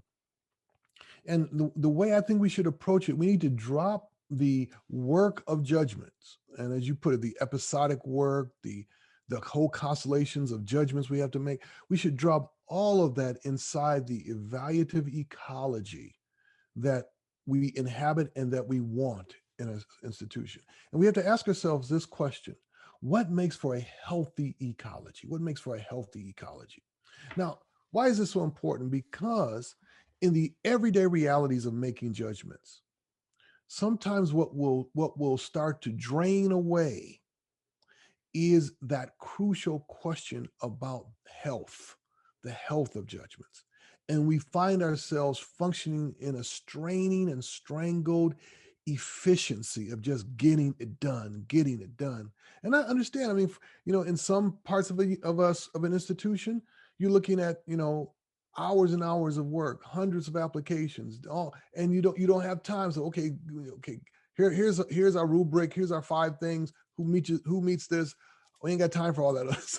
So we understand that the utility and the efficiency of the process will sometimes run ahead of the deeper questions we have to ask ourselves. So what's necessary is to ask the larger questions about what makes for a healthy ecology of judgment, and a healthy ecology of evaluation, and a healthy practice of judgment, I should say. Well, what we have to see, first of all, is that the ways in which we are haunted and our judgments are haunted by that aspiration toward that man. And he haunts, he permeates, he moves through all the daily realities of judgment, such that what we have to do is, in a sense, become really good exorcists of that man as we're making our judgments, constantly asking ourselves the larger question: what constitutes a healthy evaluative ecology? So when does that happen? Well, it should happen at the very start and at the very end. Start of what? Start of everything. End of what? End of everything. Start of the academic year, end of the academic year. Let's evaluate our evaluations. Let's evaluate our ecology. Has it been healthy? And what are the metrics we want to use for that? have the full humanity of people by this work. Not only the humanity of those who we are evaluating and judging, but our own humanity in doing it. Have we built community in the process of our judgments, or have we fractured community even more? And number three, have we shown the crowd? That is, have we shown the possibility of a gathering of diverse and different people in and through our judgments? So now, when do we do that? Beginning and the end. Beginning of the year, end of the year, beginning of a search process, end of a search process, beginning of evaluation, at the end of evaluation, the beginning of creating our syllabus, the end of it. So we want to embed, to use the language that we administrators like to use, we want to embed that question in our full evaluative understanding. But here's the thing about it, man, that's really important. We have to see the demon and see the demonic and ask God to show us how to cast it out of ourselves, out of our processes. You know, I've been at many places and they'll say to me the same thing that's said everywhere, East Coast to West Coast, North to South, Canada, East Coast to West South, North to South. They'll say the same sentence. We're looking for the best possible candidates. And I always wind up saying the same thing in the cases where it fails to get diversity. It's interesting how the best candidates look exactly like you. Isn't that interesting? They always look exact. And what's so interesting is that candidate looks exactly the same as what's already there at every school. So when you put the schools together, it's a diversity, but it's a diversity inside of a sameness. And so I said, you know, isn't that amazing how with all this high power of observation, of analysis, of care, you wind up back where you started. So what often happens, and I'm not trying to shame anybody. The point is that I need for people to take a hold of this question of health. And if it's an institution that claims to be and wants to be inside the gospel, inside the good news, then that institution must ask that question. How does our evaluative ecology align with the God that is crumbling structures from within and building new structures up? How does our evaluative ecology align with the God who, as the Apostle Paul says, the wise of this world, the strong of this world, the powerful of this world, the articulate of this world, that's not who God has chosen. God has chosen those despised to shame those who imagine they have it all, in order that the glory of God, the power of God will be, let's use the old King James language, will be manifest. So that's what we want. That's what we want. We want a form of evaluation that at the end of the day speaks the overturning and the building up at the same time. Now, what that means for how we think about standards, how we think about legitimacy in our various fields, how we think about how we're looked at by other institutions, by those agencies that grant legitimization and certification, that's in there too. But the danger always is to let the unspoken, the assumptions about how we look, to drive us rather than the actuality of what we're trying to do in our institution. Can I ask a quick follow-up question to that? And I love the answer. And by the way, what happens inside universities is replicated inside corporations, professional sports franchises. I mean, it's systemic. And you think that in universities, which are, institutions of intensified reflection, it might be different, but it's not, which goes right to the heart of what you're talking about here. This, kind of whiteness as a broad, general social phenomenon. Yes. Question. Yes. Can you take some of that answer and personalize it in the case of working with students, right? Students who are working, hard. They're striving to get good grades or looking for A's. When you find, what are your richest experiences in evaluating students such that there's something that comes out of the relationship other than the mark they reached? Do you find that there are instances where you have exchanges with students where suddenly they get a different sense of what it means to have gone through a process of evaluation? Does that change their minds about it? Does it change your minds about it? Yeah, I have thankfully learned from so many brilliant, seasoned teachers who convinced me very early that the goal of evaluation is to help students internalize a healthy sense of progress, where they want to go. And Matt, the greatest joys I've ever had in teaching is when I sit with a student and they could see where I was trying to go. They could see their own steps toward that. And they can celebrate the steps they're making toward it, regardless of if they've accomplished it, but they can see their own steps and we can celebrate it together, and they leave still moving forward. At those moments, you think, yes, I'm doing the right thing. Thank you, Lord. Because a student is seeing not their shortcomings, not their inadequacy. They're seeing their agency flowering. They're seeing themselves stepping toward it. And they're seeing that it's an ongoing possibility, so that the class has ended, the grade has been submitted. I thank them for the work, but then they're like, I'm going to keep on thinking and working on that. And I'm going to, I didn't get a chance to finish reading that book, but I'm going to go do that. And I want to come back to this paper I wrote. Yeah, thank you so much. This has been really helpful. It's helping me start to see and put together. It's that part in the conversation where they start to see what you're doing in your class, how it can be put together with what's going on in another class, and all of it angling toward what some possibilities for themselves. So it's a form of evaluation that opened up into life. Now, of course, there's no denial of shortcomings or things that they didn't get right, but there's no shaming around it.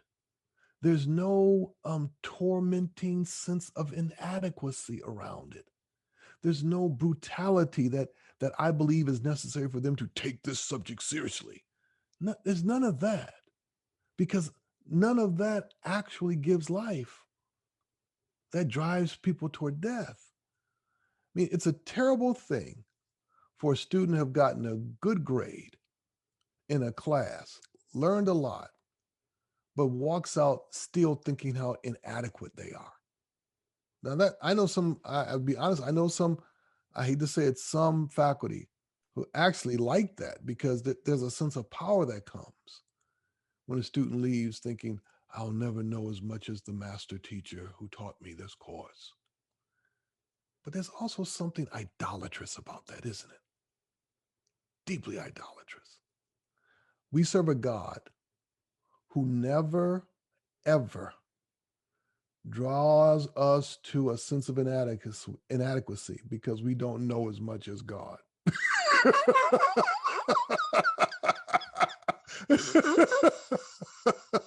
And if God doesn't need to draw us to a sense of inadequacy, I don't think we need to either. Thank you for that. Can I say something just kind of in addition to what Matt just asked, because it just made me think about something, what we're experiencing right now, Dr. Jennings. COVID has changed things as far as education and experiences that our students are having. Yes. This let's use your word, there's just fragmentation, and that sense of communion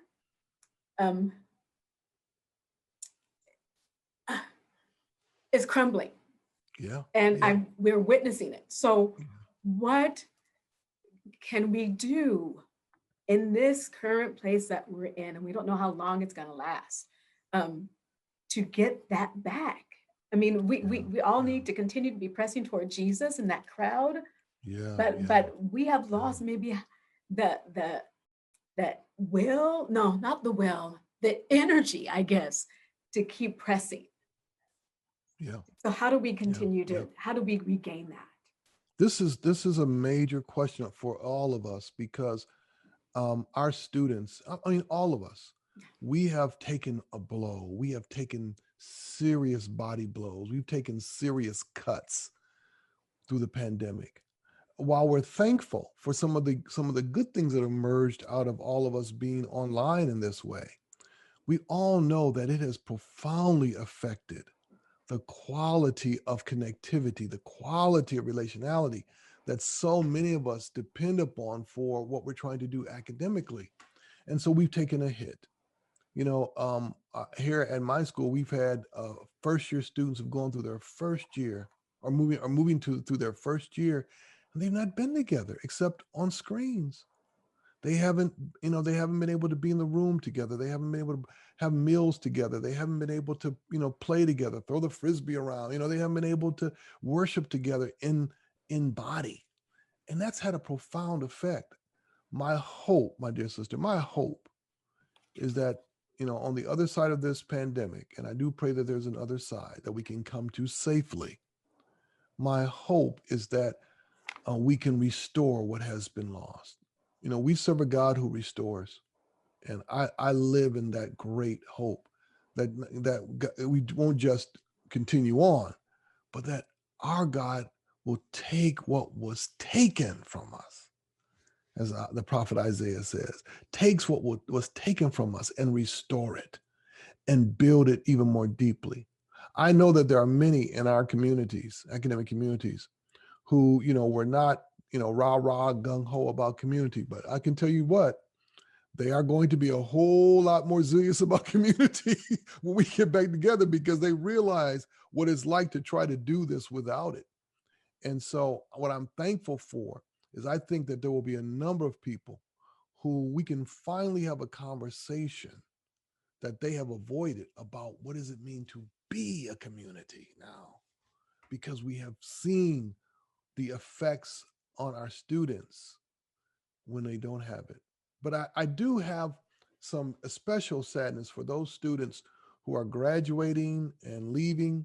And my hope is that every institution will do some extraordinary things once we get through this, do some extraordinary things. I know resources are going to be tight across the planet, but my hope is that those institutions will do some extraordinary things to gather back those students in some ongoing way, just to offer, a word of health and healing for them, that they spend a year or more separated from their friends and classmates and all the things that are so much a part of the educational experience. But we must recognize that there's a woundedness that is with us now, and continue to have mercy on one another, and especially on our students. Thank you. I appreciate that. Very hopeful and encouraging. Would you like me to ask, is Ignacio here to ask his question? We have a question from Professor Ignacio Garcia, and I worked with him on the DCI faculty committee and just really love how he thinks, and he's in the history department. So Ignacio, you ready to go? I think so. Am I can't see myself. Hold on a second. Okay. Oh yeah, we need to see you, good brother. Good to see you, Ignacio. Hermano Jennings, how are you? I'm wonderful, Brother Ignacio. So good to see you and meet you. Thank you. I really appreciate all the things I've heard. And it's so amazing how much I can connect as a scholar of color with the book and the words you've said. I was thinking when you talked about coming out of that meeting and you were crying and tears, and people were saying, well, what's the problem?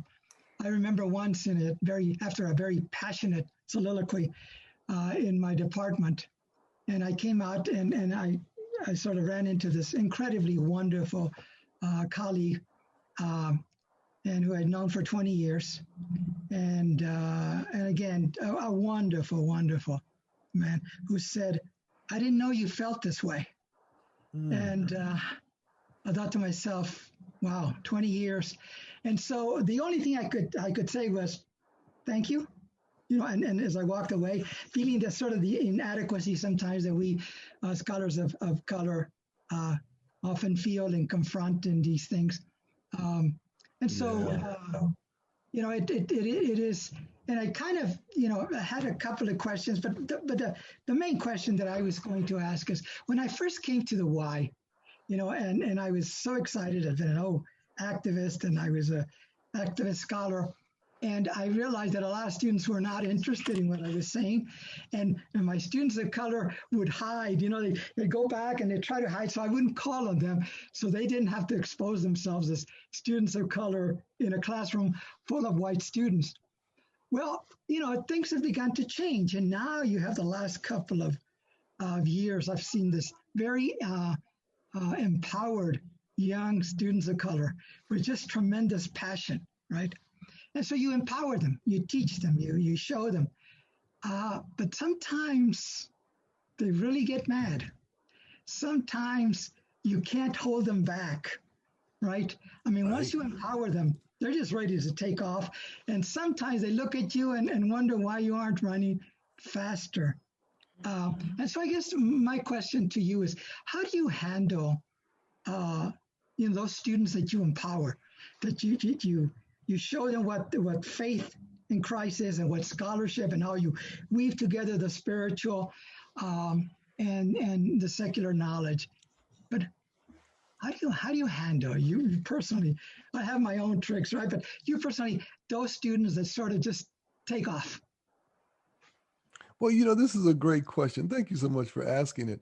You know, as I have a section in the book where I talk about this. You know, students, especially our students who take on the activist spirit, and we pray that they all would, but the students who take on the activist spirit, they have to practice on us.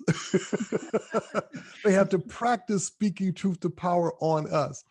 And I learned this as an administrator. As a faculty person, I wasn't quite fully attuned to it. But when I became an administrator, like, okay, they think I'm the problem. They think I'm the power. And so at first I used to say, well, they need to stop. This just has to stop.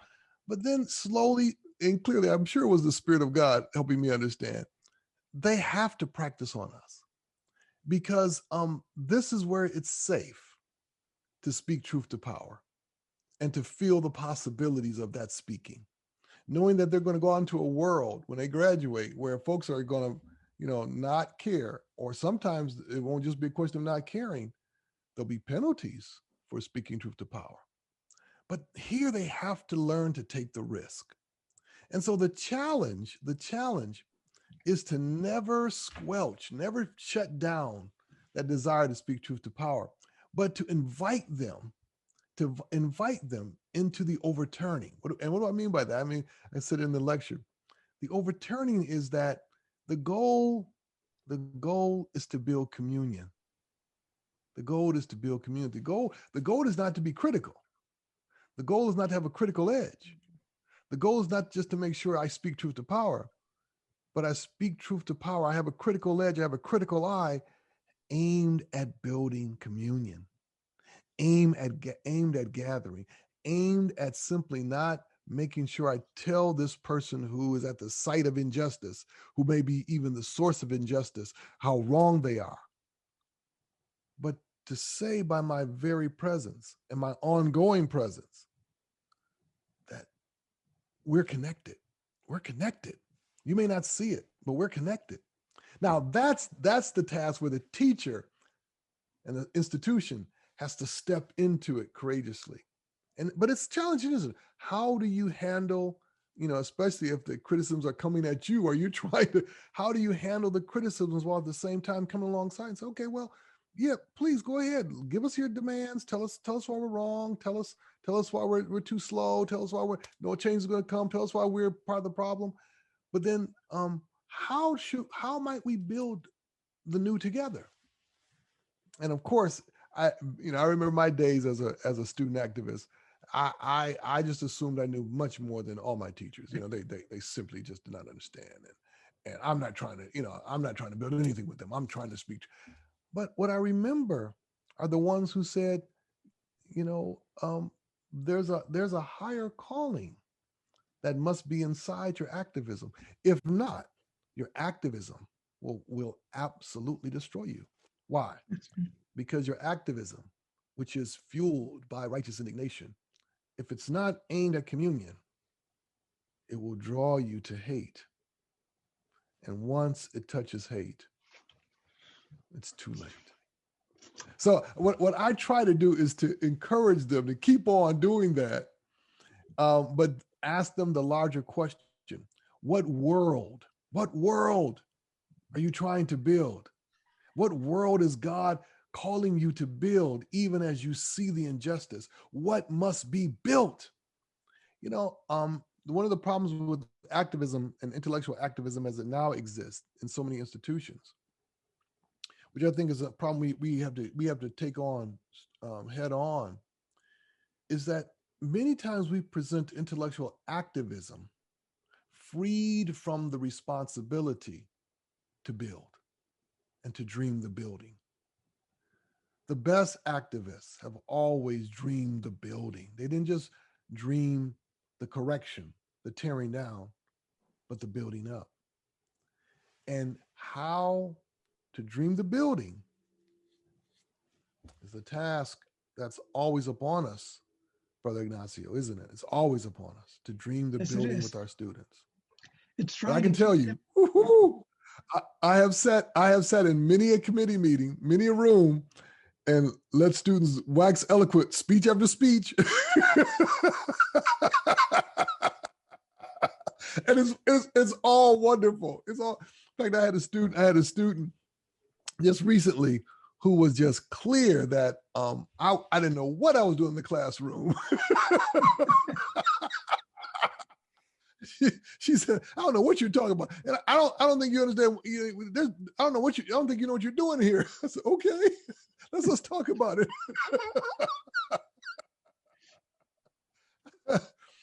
That's so true. That's so true. Thank you very much. Thank you for that great question. And what you say about touching hate really struck the chord in a society where it's so widespread. There's contempt everywhere. We have a question now from Heidi Lawrence, who teaches courses in my department, English.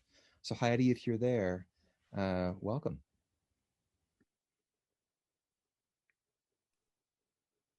You're muted. Heidi, you're muted, okay? I'm muted. Oh, I started my video, but not my mouth. Okay, sorry. I lost where I wrote the question down. So sorry, but I've been trying to think how to frame this the right way. You talked this morning a lot about the issue of let me see if I can get this right, of power and the white male, the sort of that construction of whiteness that you were talking about. And it struck me as I was listening to that, how much that sounds like you kind of talked about just a little bit ago about sort of casting the demonic out. And you talked about those power dynamics and structures of course, in connection with slavery and plantation owners and their children and things like that, and how they were sort of wanting them to take over the plantation and those kinds of things.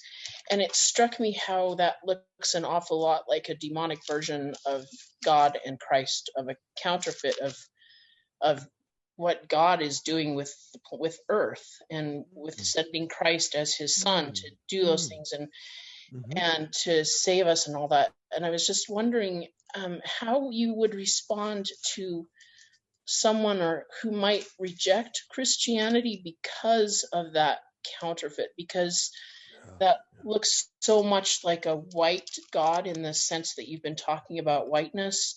And you may address this in your books. I apologize, I haven't had a chance to read them yet, but how would you respond to somebody who says, how can you believe in Christianity, in a God that looks so much like like this same sort of power structure that we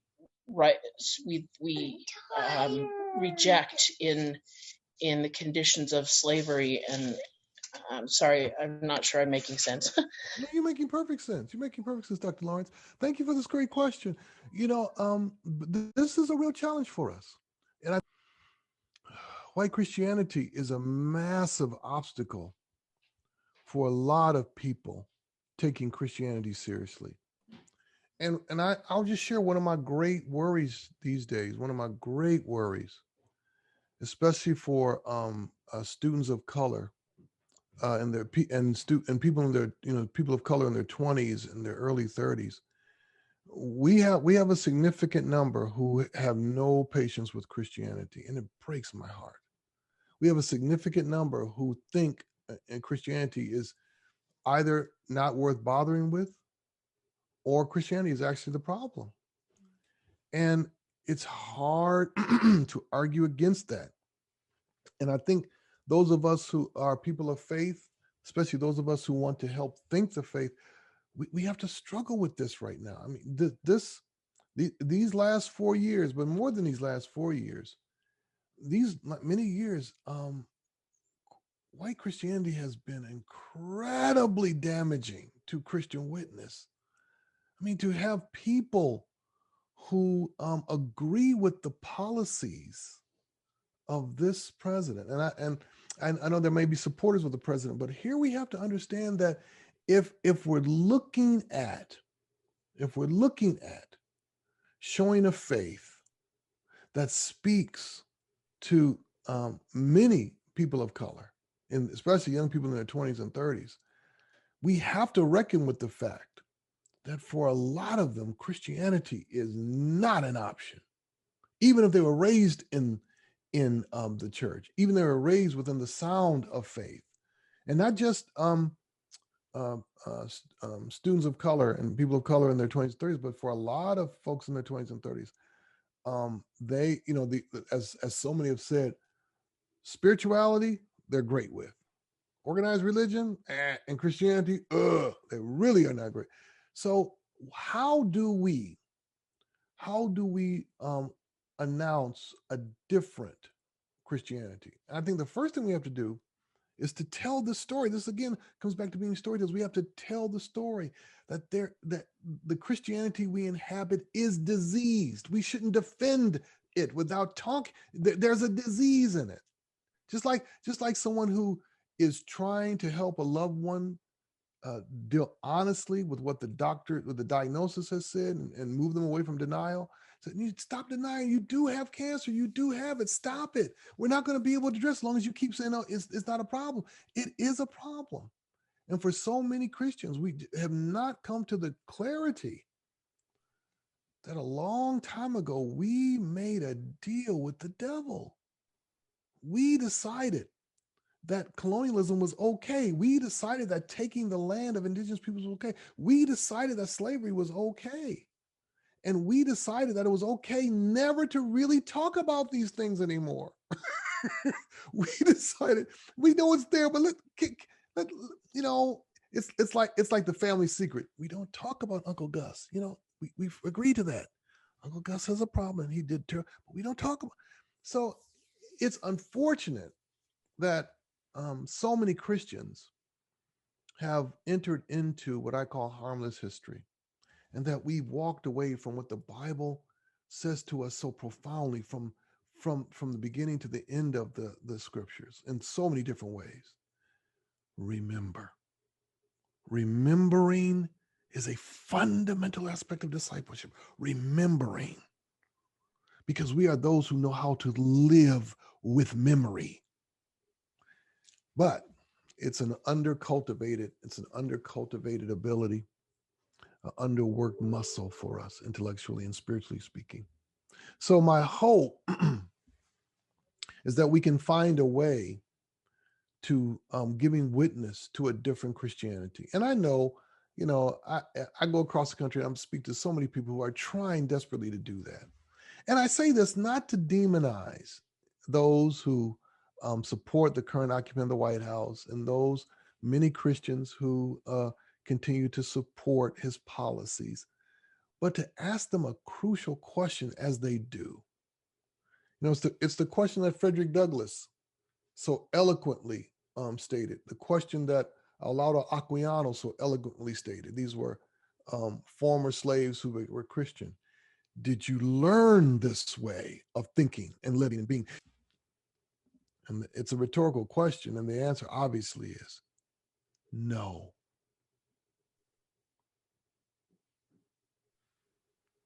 Thank you, Dr. Lawrence, for that great question. Thank you so much for your response. Our next.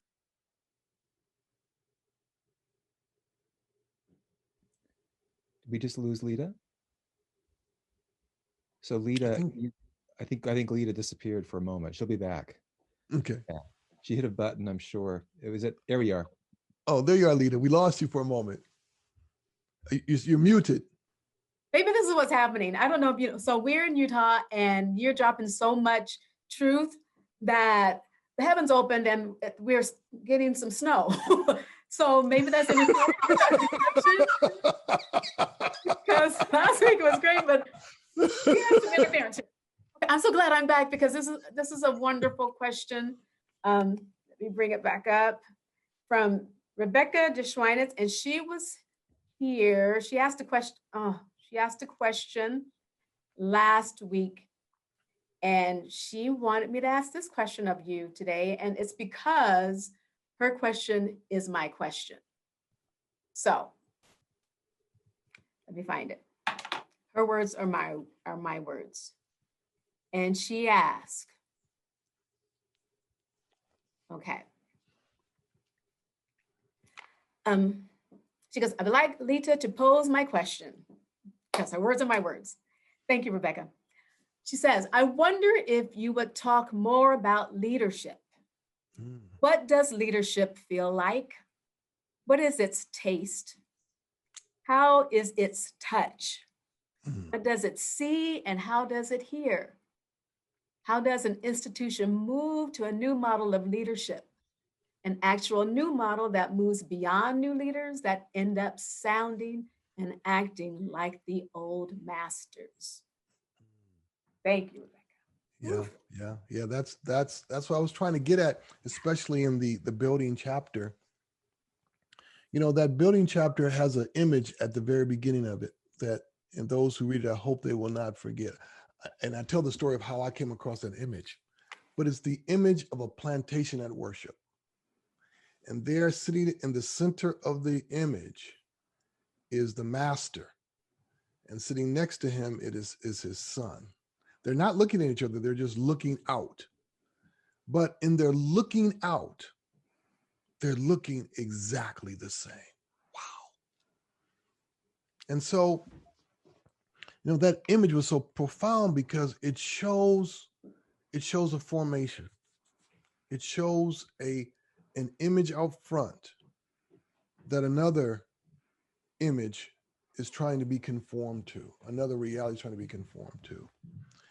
And the beginning of thinking about what a leader should look like is to think about that, the words in that sentence. What should a potential leader be looking at? What should a potential leader be looking at? Having been an administrator, I know that you're caught between two realities. You're caught between the appearance and impression you want to give as a leader and the work of efficiency and success, of getting the job done. And as someone caught between those two realities, the challenge is to calibrate where you're going by the right image. And unfortunately, that image that continues to calibrate so many leaders, so many people who would lead, is that white, self-sufficient, masculine form that shows possession, mastery, and control. And so what's necessary, and I try to lay this out in the book, there's several things that are so necessary. One, you need someone who wants to be a leader needs to know how to feel and think institutionally. What do I mean by that? Yes, thinking institutional, a lot of people talk about this, how to think about the overall goal, strategy, where the institution needs to go. But there's also feeling. What does the institution feel like? When I was an academic dean, not only tell you what was going on in any part of the organization, in any of the buildings, I could tell you what was going on, at 8 o'clock in the morning, at noon, at 4 o'clock. I could tell you who was teaching, who was doing seminar. I could tell you who was doing well, who was not doing well, given what they were struggling with. That's one thing. But what I also learned to do was I could tell you how the institution was feeling. I could feel the people. I could feel their joy. I could feel their sadness. I could feel their anxiety.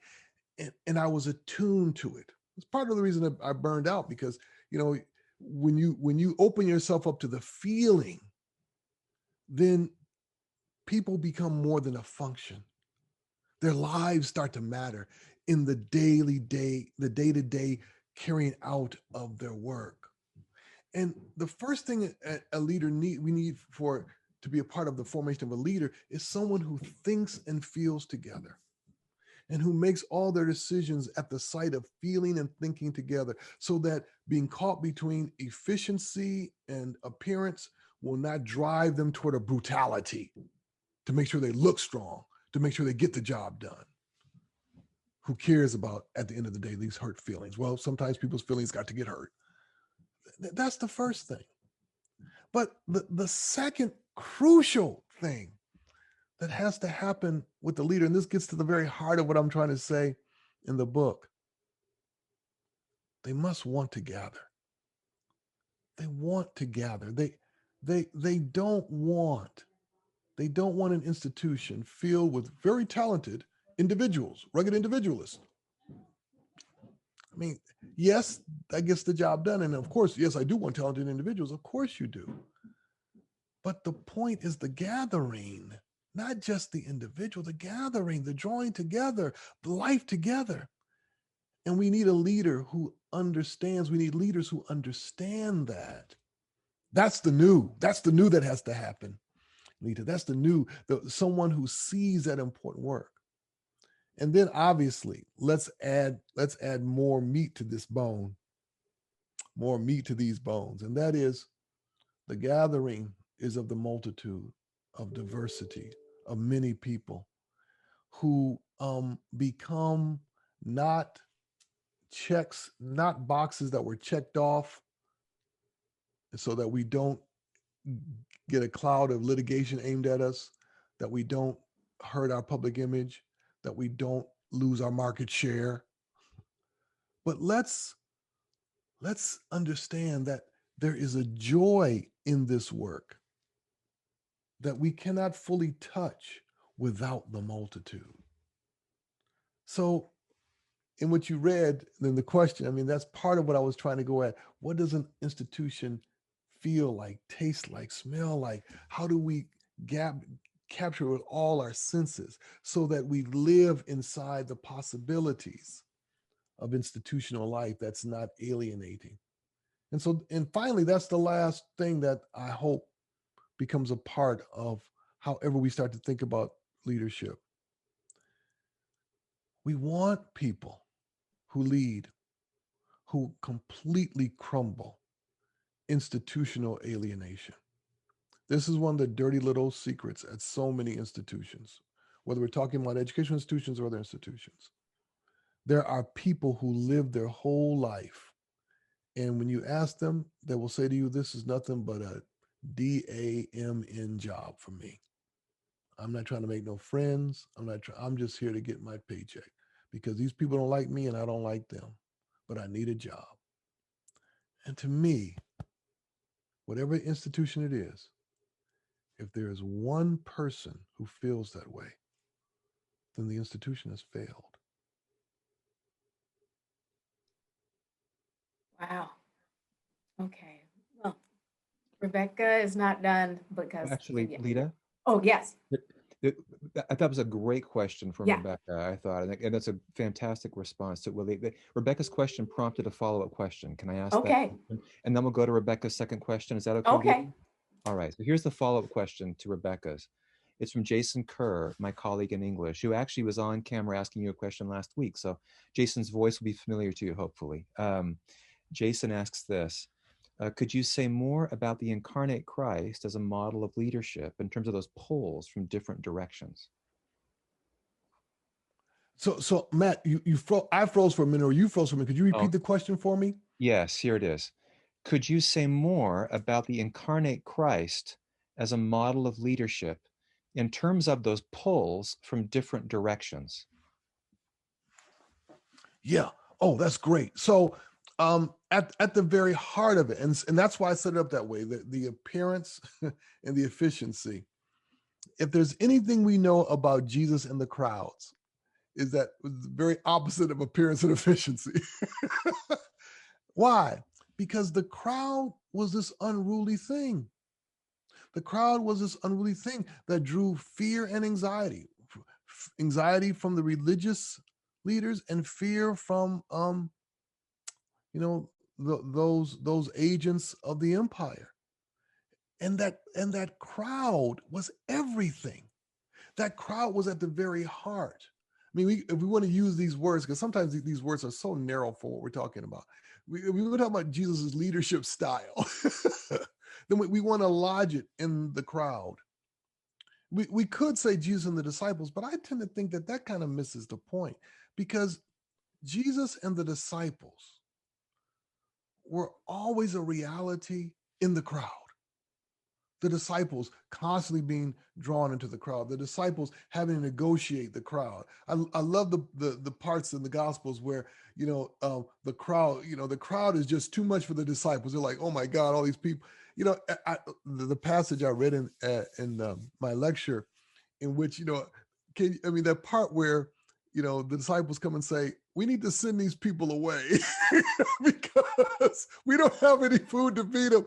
And Jesus, well, what do you got? And they're like, I can imagine, like, you can't be serious, right? We've got 2 fishes, these little loaves. We took this little kid's lunch. That's all we got. We took this kid's lunch. And so tell them all to sit down. Oh my God. But it's that unruliness that starts to calibrate what we're about. We're about entering into fully the multiple currents and the chaos of people's longings and needs and hopes and desires and urgency. And we're thinking our work inside that. So if I were going to offer not even really a definition, but an angle on Jesus's leadership, it would be one who always thinks toward the crowd and who draws us into that thinking. And this is, in essence, the power of his ability to lead. Now, of course, as I said, and I think this is really important to underscore, the crowd is not Christian. The crowd is not Christian. The crowd is the ground upon which a Christian could form. But because the crowd is not Christian, it opens us up to what so many people in leadership will often fear: a situation that they cannot control. And so leadership has to be calibrated by that very situation and do our best to not eradicate it, but to live with it. So let me start there. Let me stop there. And then we'll add that other part of that question. And I have some more I want to say about that, but I want to add that other part. All right. And so that's a wonderful tease, because can't wait to hear what you have to say on that. So back to Rebecca's question.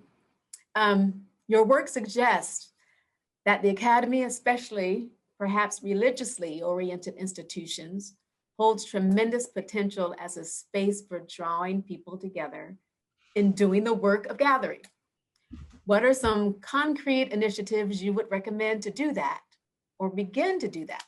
For instance, what types of general education curriculum would you suggest? What is the role of the following in this, or what could be the following thing to do? University administration, college administration, departments, individual faculty, other university entities. That's the end of her question. Sister Leah, toward the very end, I froze or you froze because I missed that last little part. So could you do that, just the last little part? Is it, what is the role of the following? Yeah. In this, and or what could be the following? And I think is the following thing to do on the university in university administration, college administration, departments, individual faculty, other university entities. Yeah, great question. So, and this also ties into the leadership. I'm so glad you asked this part 2 of it. So, gathering begins, again, I'm repeating something I said earlier, but it begins with the story the institution tells and the number of people it invites to help it tell its story.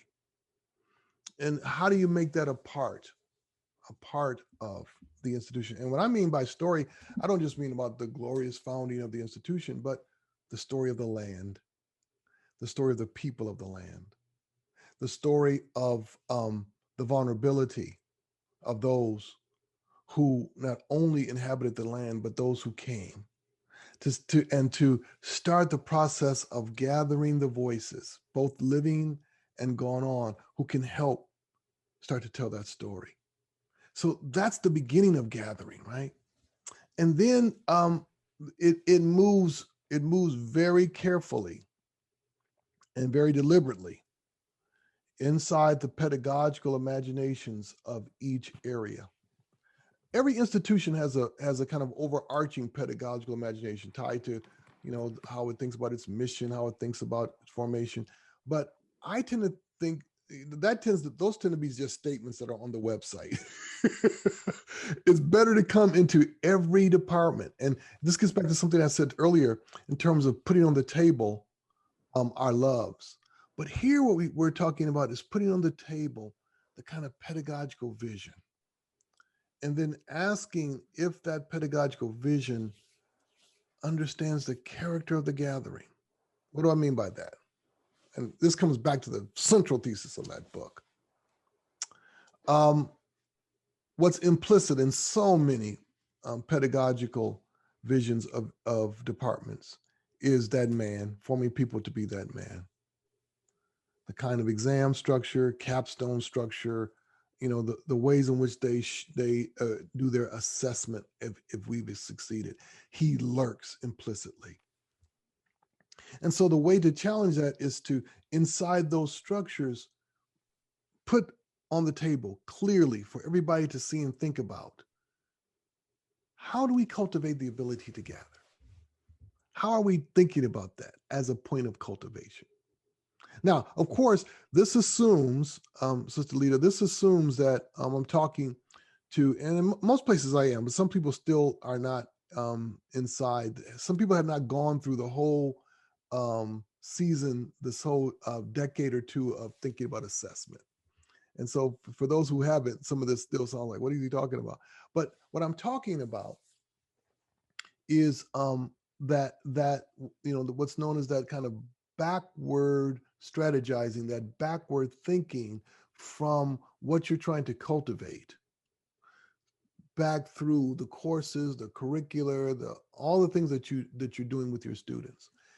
And what's crucial at that end is to put on the table what the gathering will mean here. How will we see it? What will it look like? What will it feel like given what we're trying to teach? That's the key. Now, of course, you've got to confront the implicit.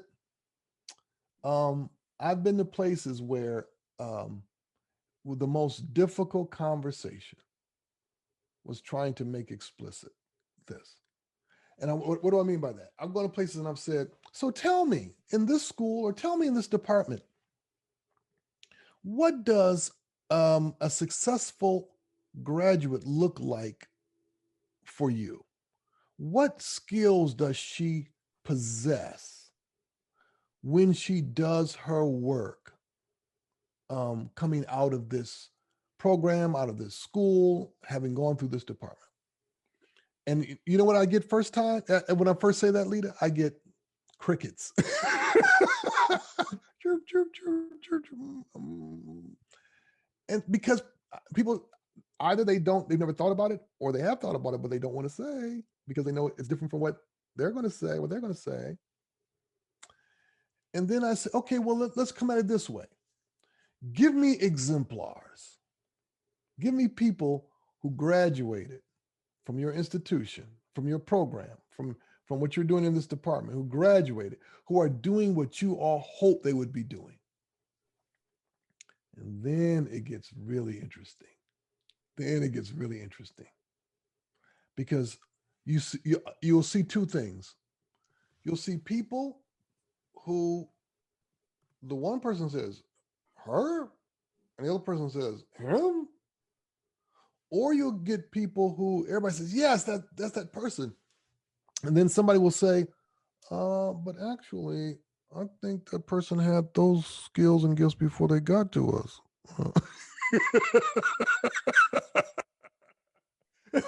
And then I'll always say, okay, look, the point, in order for us to move forward, we have to unearth the pedagogical vision. We have to unearth what you're aiming. And if I'm blessed in my time with whatever institution I'm talking, if I'm blessed, they will start to see the outline of that ghost haunting them. They'll start to see it. They may not see it fully, but they'll see a little bit of it. And then they'll realize, yeah, we need to walk away from that because this is what we want. And so I'm hoping to offer the possibility. Now, what I'm offering is not so specific that it negates the kind of specific things that they want from their graduates, but it's the overarching reality that I hope they can see at the end of the day is what is needed at this moment, and what is the deepest promise of education.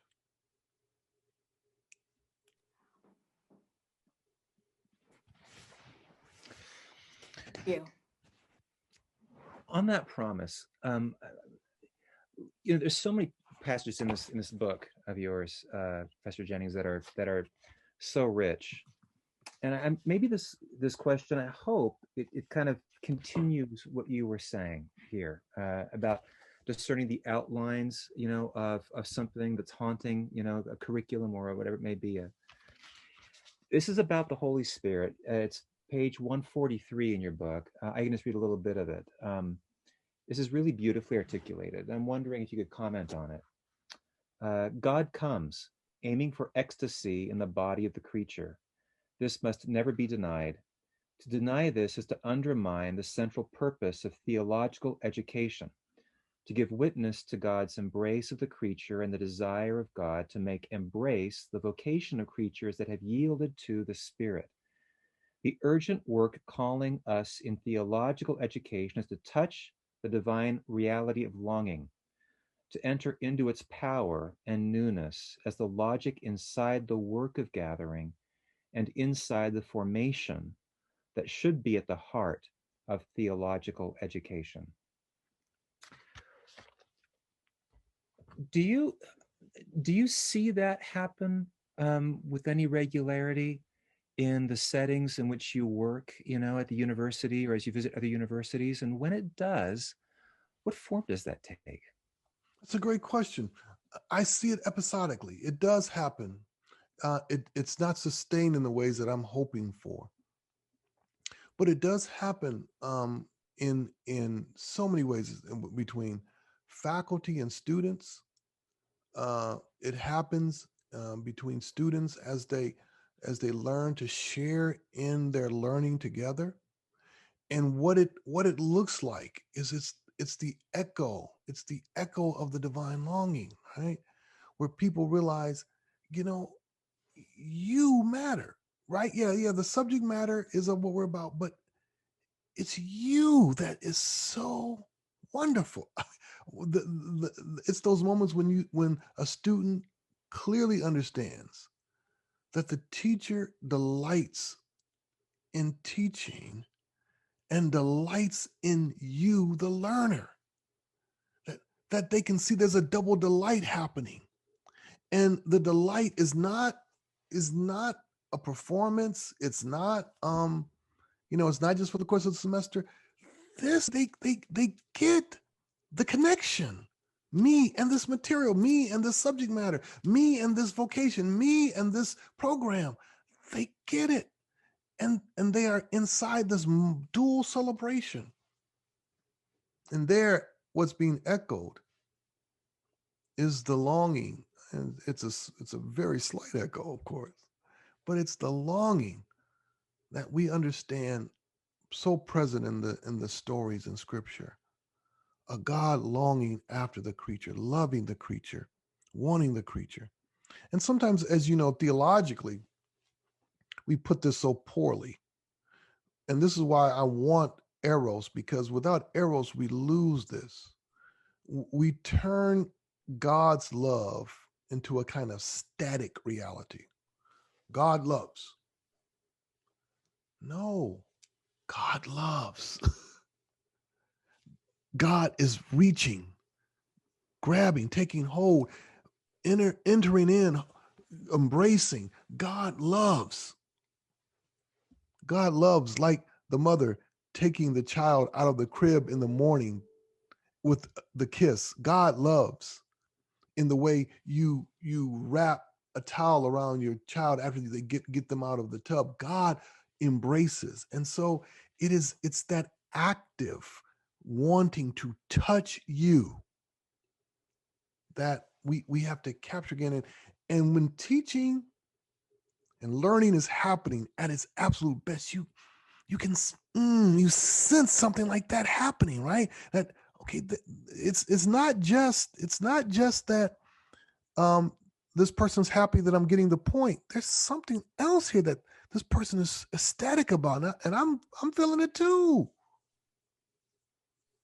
It's the moment in which education already suggests communion, something that has started before I got here, something that I'm in the middle of, something that will go on to eternity.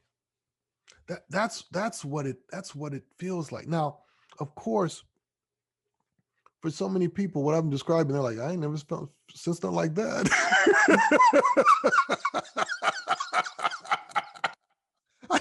I teach freshman English. I didn't experience anything like that. I got 4-4 load. I don't know what you're talking about. I never forget I was at one place where the person said, I'd love to experience that, but I'm too tired.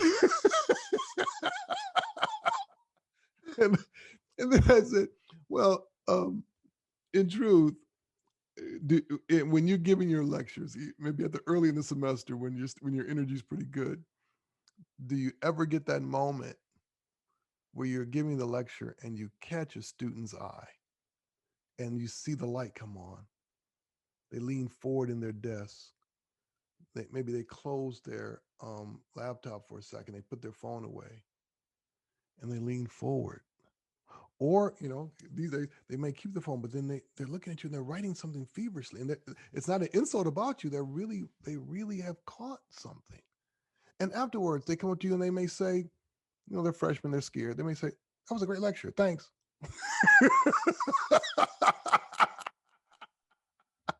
And they've never said a word to you at all. But they, in their nervousness and their anxiety, they made their way past all those other students just to say to you, that was a great lecture. That already there's something there. And can you discern it? And more importantly, can you build on it? Can you build on it? Thank you. I really feel it, Dr. Jennings, when you talk about love, and I want to taste that love in my leadership. I want to I want all of that. Thank you. Okay, the next question is from Keith Lawrence. Is this a colleague of yours, Matt? Was he? Okay, so wonderful question. And he asked, as I read After Whiteness, and as you talked about it this morning, and as you've addressed questions bound to it this afternoon, I'm struck by the paradigm of the children of Israel escaping the physical, cultural, and especially spiritual slavery of Egypt, and by how this paradigm in some ways embodies the struggle you recommend in After Whiteness. That is, just on the heels of their escape, they're escaping, they're casting off Egypt, the Israelites turn back to the very cultural norms, the prison from which they just escaped. If I'm not entirely misunderstanding what you're saying and advising, I'm wondering what we can learn from this old paradigm as we apply the principles of your book. That's a great analogy and a wonderful comparison. Well, because in many ways, and this question captures that. In many ways, we're caught in an old paradigm. We're caught in an old, what I say in the book, we're caught in an old dream. And that's the sadness for me. It's not so much a turning back, it's never having turned away. Because I wish we could say it's a turning back, because then we could say we started to smell and sense and feel what freedom was like. But in this regard, for so many, they've never known anything else. And so it is a captivity. As I said in the lecture and then in the book, we're inside that old man's dream, that old man. And he's not Pharaoh. He's worse than Pharaoh. This old man who wanted to live forever through his sons, his children, primarily his sons. And he cares about their well-being. That's the danger. See, all this is wrapped up in care. He wants them to do well in the world. And he wants them to not only hold on to what he has given them, but what they've enjoyed by their life with their father. And so he dreams a dream for them that becomes their dream. He dreams an aspiration of what they will look like in the future that they then enter into. And this is always the danger with speaking of virtue and developing virtue in people, is that it's an aspiration into the future. It's a looking into the future that, if not careful, is a prison, a prison that you only see as you move further and further into your future. And so let's stick with this analogy. So the children of Israel are being led not by the image of a Pharaoh. They're being led by a cloud by day, right? Fire by night. They're being led by God, God's self. God is leading them. And that's a struggle, because it's not a clear image. We remember they had an image that God said, that image is not working. And they, when Moses went up, they got an image. They needed an image. God said that image is not going to work. But it's another form of leading that shows up. And here, what we're putting in front of people, this is why it's a little scary. We're putting in front of people is not an image of a person in that regard. I mean, because you could say, was it an image of Jesus? Yeah, in a sense, it's an image of Jesus, but it really is an image of all of us with Jesus. That's different. It's an image of a multitude. I'm aiming toward the multitude. I'm aiming for the crowd. And surely for those of us who are Christian, we understand we're aiming for that crowd in heaven, right? That's going to be a crowd. That's what we're aiming toward. So, that's the freedom we want. But it's scary because so many people, and if you've been in the academy for any extent of time, You meet these people sometimes daily, certainly yearly.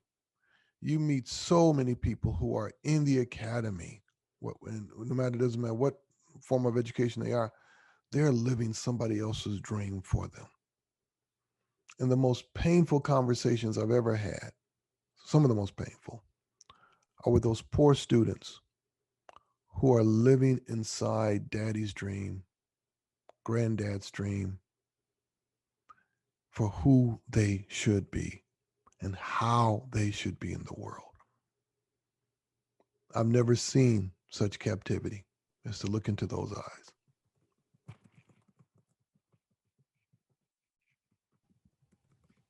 But let me end this on another possibility. Woo! And start to see the freedom that awaits them if they take hold of the other possibility. My goodness. Then they are truly leaving the flesh pots of Israel. Flesh pots of Egypt.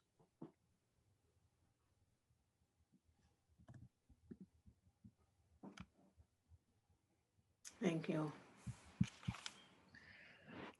I've got a question. A few years ago, I read a book that really moved me. It was a book by and I'm an English professor. It's a book by a sociologist named Christian Smith, and the book is titled "What is a Person?"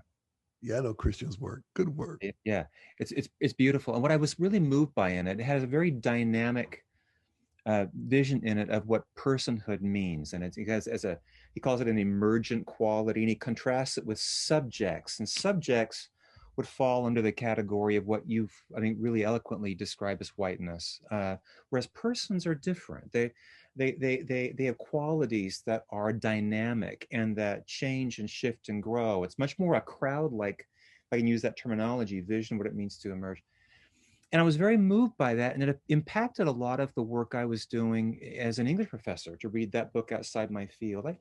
You've been talking to us as Willie Jennings, the professor, the educator, and your vision is, you've got a very important voice in your field. I'm curious about, sort of Professor Jennings, the reader, Professor Jennings, the observer in the academy, about the kinds of work that you see happening now, that the work that moves you, whether it's in your own field, inside of sort of theology, or whether it's work outside of it. What do you see that gives you hope, where you say, that's great, that's something that moves me, that acts on me, that changes how I think and what I do? Yeah. There's much there. And I think there are, it's not necessarily fields, but it is certainly people who inhabit different fields, and their work is so a lot of anthropologists like Tim Ingold. I love his work. Like Descola, I forgot Descola's first name. It's not Renee, but a gentleman by the name of Descola. These are anthropologists. Yeah. Descola, Michael Jackson, his work. I very much appreciate the work of Vivero de Castro. My former colleague at Duke, Walter Mignolo, who you should know in your field, Walter Mignolo, his work. And then there are so many women of color. There's Sadia Hartman's work. It's been so profound. And of course, there are many poets. Oh my goodness. So many. Michelle, Elizabeth Alexander, and Natasha Thurway, and there's so many people who give me hope because of the way they think. And then there's a number of indigenous writers. Oh my goodness. Our presiding U.S. poet laureate, whose name escapes me right now. Let me look at her book. I always keep it near me. What is her name? It couldn't be. Loan somebody that book. I hate loaning people my books, but these folks give me great hope. And yes, Joy Hardjoy. Somebody just put in the Joy. I love her work. Hazel Carby's work. I love Thomas Transtormer's work. I'm a fan of Wendell Berry, of course, because I care so much about nature. There is, there's this wonderful guy. Oh, what's his name? His name is Belden C. Lane. His work, I love his work. Yeah. There's so many people and so many. So it's if I were to name fields, there are many fields: sociology, anthropology, literary studies, poetry, Black studies, African American studies, and then in theology. Anyone who does theology gives me hope. I'm very biased. Anyone who's doing theology, anyone who's writing about God gives me hope, gives me great joy. Yeah. No, that's a great. Thank you for answering that question. The first person you mentioned, Tim Ingold, actually was for a very short season my colleague, and there was a research really? we were on energy and energy from humanistic and anthropological and all these legal perspectives, and that's one smart dude doing really fascinating work in the environment. Yeah. Anyway, thank you for working together on a question. project. It was just a curiosity question I had. I heard you talk. You synthesize ideas beautifully, and I was curious, what you're drawing upon and in this terrific work. I draw on so many people. Yeah. Tim and I are part of a project that my former colleague Norman Wiersbe is doing out of Duke, and I love Norman's work too. And so I've gotten to know I've read his work for many years, but to get to know him, he's such a wonderful guy. Dr. Jennings. Oh, and let me just mention one more book. Oh, yeah. Braiding Sweetgrass by Sister Kimmer. I might be mispronouncing her last name. I'm a huge fan of her work. She wrote a wonderful book on moss as well. But anyway, go ahead, Lita.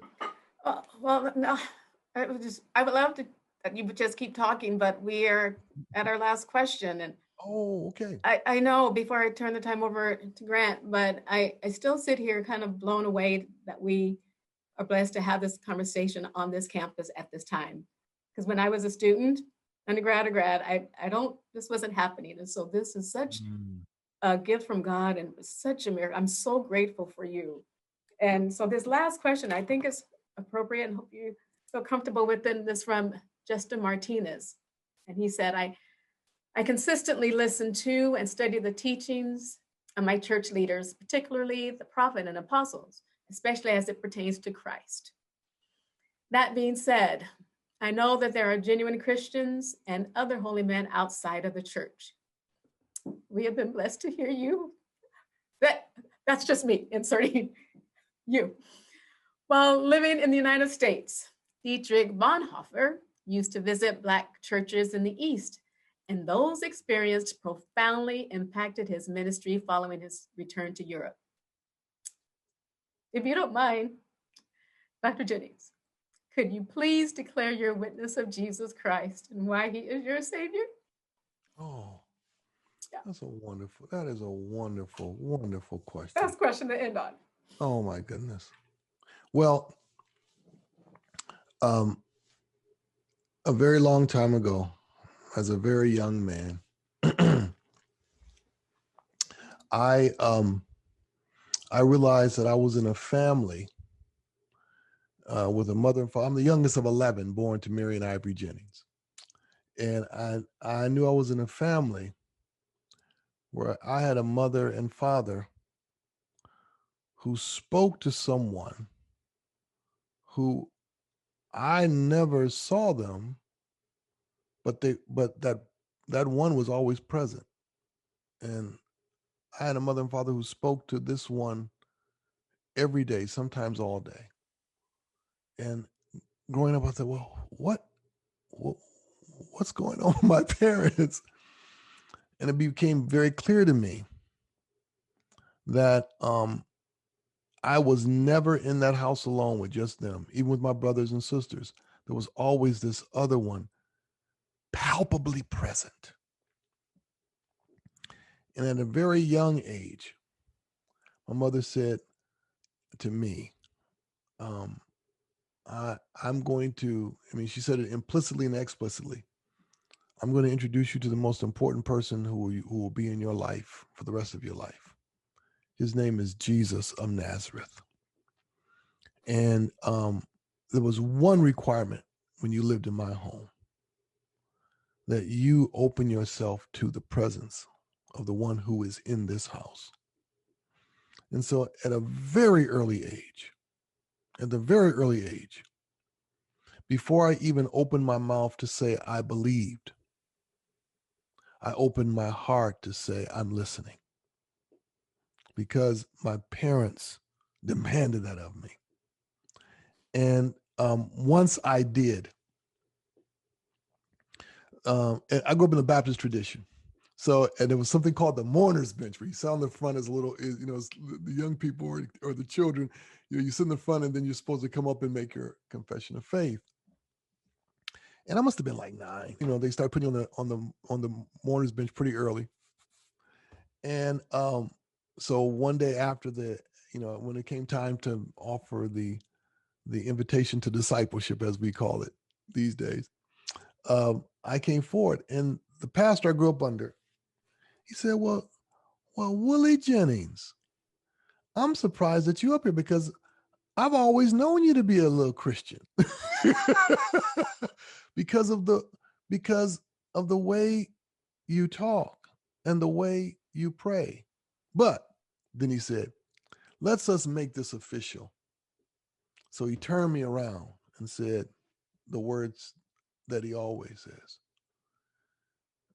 This young man has come forward, and I have a series of questions I want to ask him. And it's the questions I always ask. Do you accept Jesus Christ as your Lord and Savior? Are you up here of your own free will? Or are you presenting yourself as a candidate for baptism? And of course, you know, I in my little young voice, of course, said yes to all of that. But the yes I was saying was not the first time I had said yes. It's the yes I'd always been saying. It's the yes I continue to say, because I continue to hear the voice of God speaking to me. So, I had a professor at my former institution, one of my teachers. He used to say, he used to tell the story of somebody who was out doing evangelism and came up to a guy who was a Christian and asked him, "Are you a Christian? Do you accept Jesus Christ?" He said, "I think I am, but you have to go down the street and ask my neighbors, do they see a Christian in me?" That's the only way I can really answer your question. I mean, I think I am, but you have to ask them of what they see as a Christian. And so for me, that's always been the way I understand the declaration, my dear sister. The declaration is not what I say first. It's what they say about me. And in that regard, I hope there's beautiful alignment.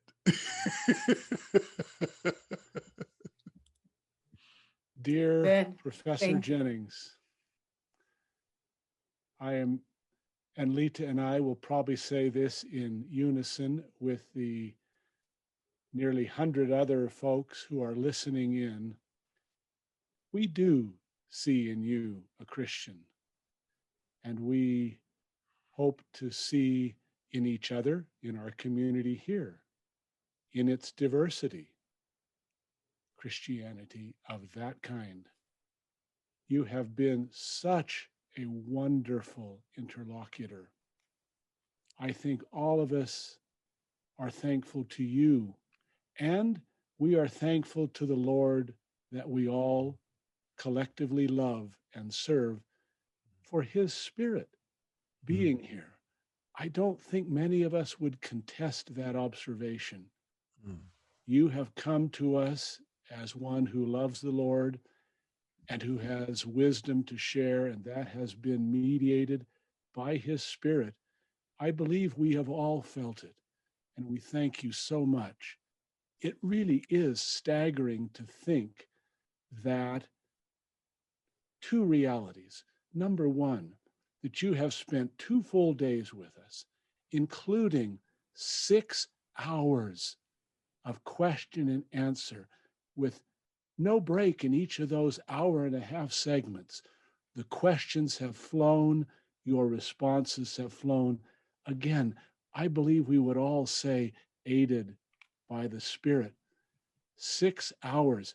I've never been in a situation where I've observed a 6-hour question and answer period, not one that I would want to be part of for that long. And yet here's the other reality, dear brother. We can track the numbers. It may be of interest to you that we have had steady participation the entire time. This isn't where people check in for 5 and 10 minutes and leave. And so I want to say to our audience, thank you for being the wonderful people you are. Thank you for being the questions that teed up the insight and inspiration that we have received. I want to thank Lita and Matt. I know our brother, Professor Jennings, feels the same. They've done a marvelous job. I believe all of our audience feels that Lita and Matt have brought heart and mind, soul and spirit, incisiveness and hospitality. Wonderful. Thank you both very, very much. And just for a moment, could I bring on the two technical wizards behind the curtain? Could you please show yourselves, and Adam and Andrew? These are wonderful, making all of this webinar possible at a technical level. Thank you, Adam. Thank you, Andy. And finally, I want to thank the Richard L. Evans Foundation. I hope we all thank them, or it, for nearly 50 years of financially supporting and making possible events like this. So I conclude again by saying thanks to all of you, thanks to you, audience, to our community, who I believe, Professor Jennings, you can tell by the questions, they lean into your chapter on building. You noticed how many questions were not about, well, how can we tear down this, but how can we move from dealing with the disease to healing the disease? Thank you. And finally, Lita's comments often come to love, and your comments so often go there. I think of that very simple old, it hardly qualifies as a poem, about they drew a circle to shut me out, heretic, rebel, a thing to flout. But love and I had the wit to win. We drew a circle.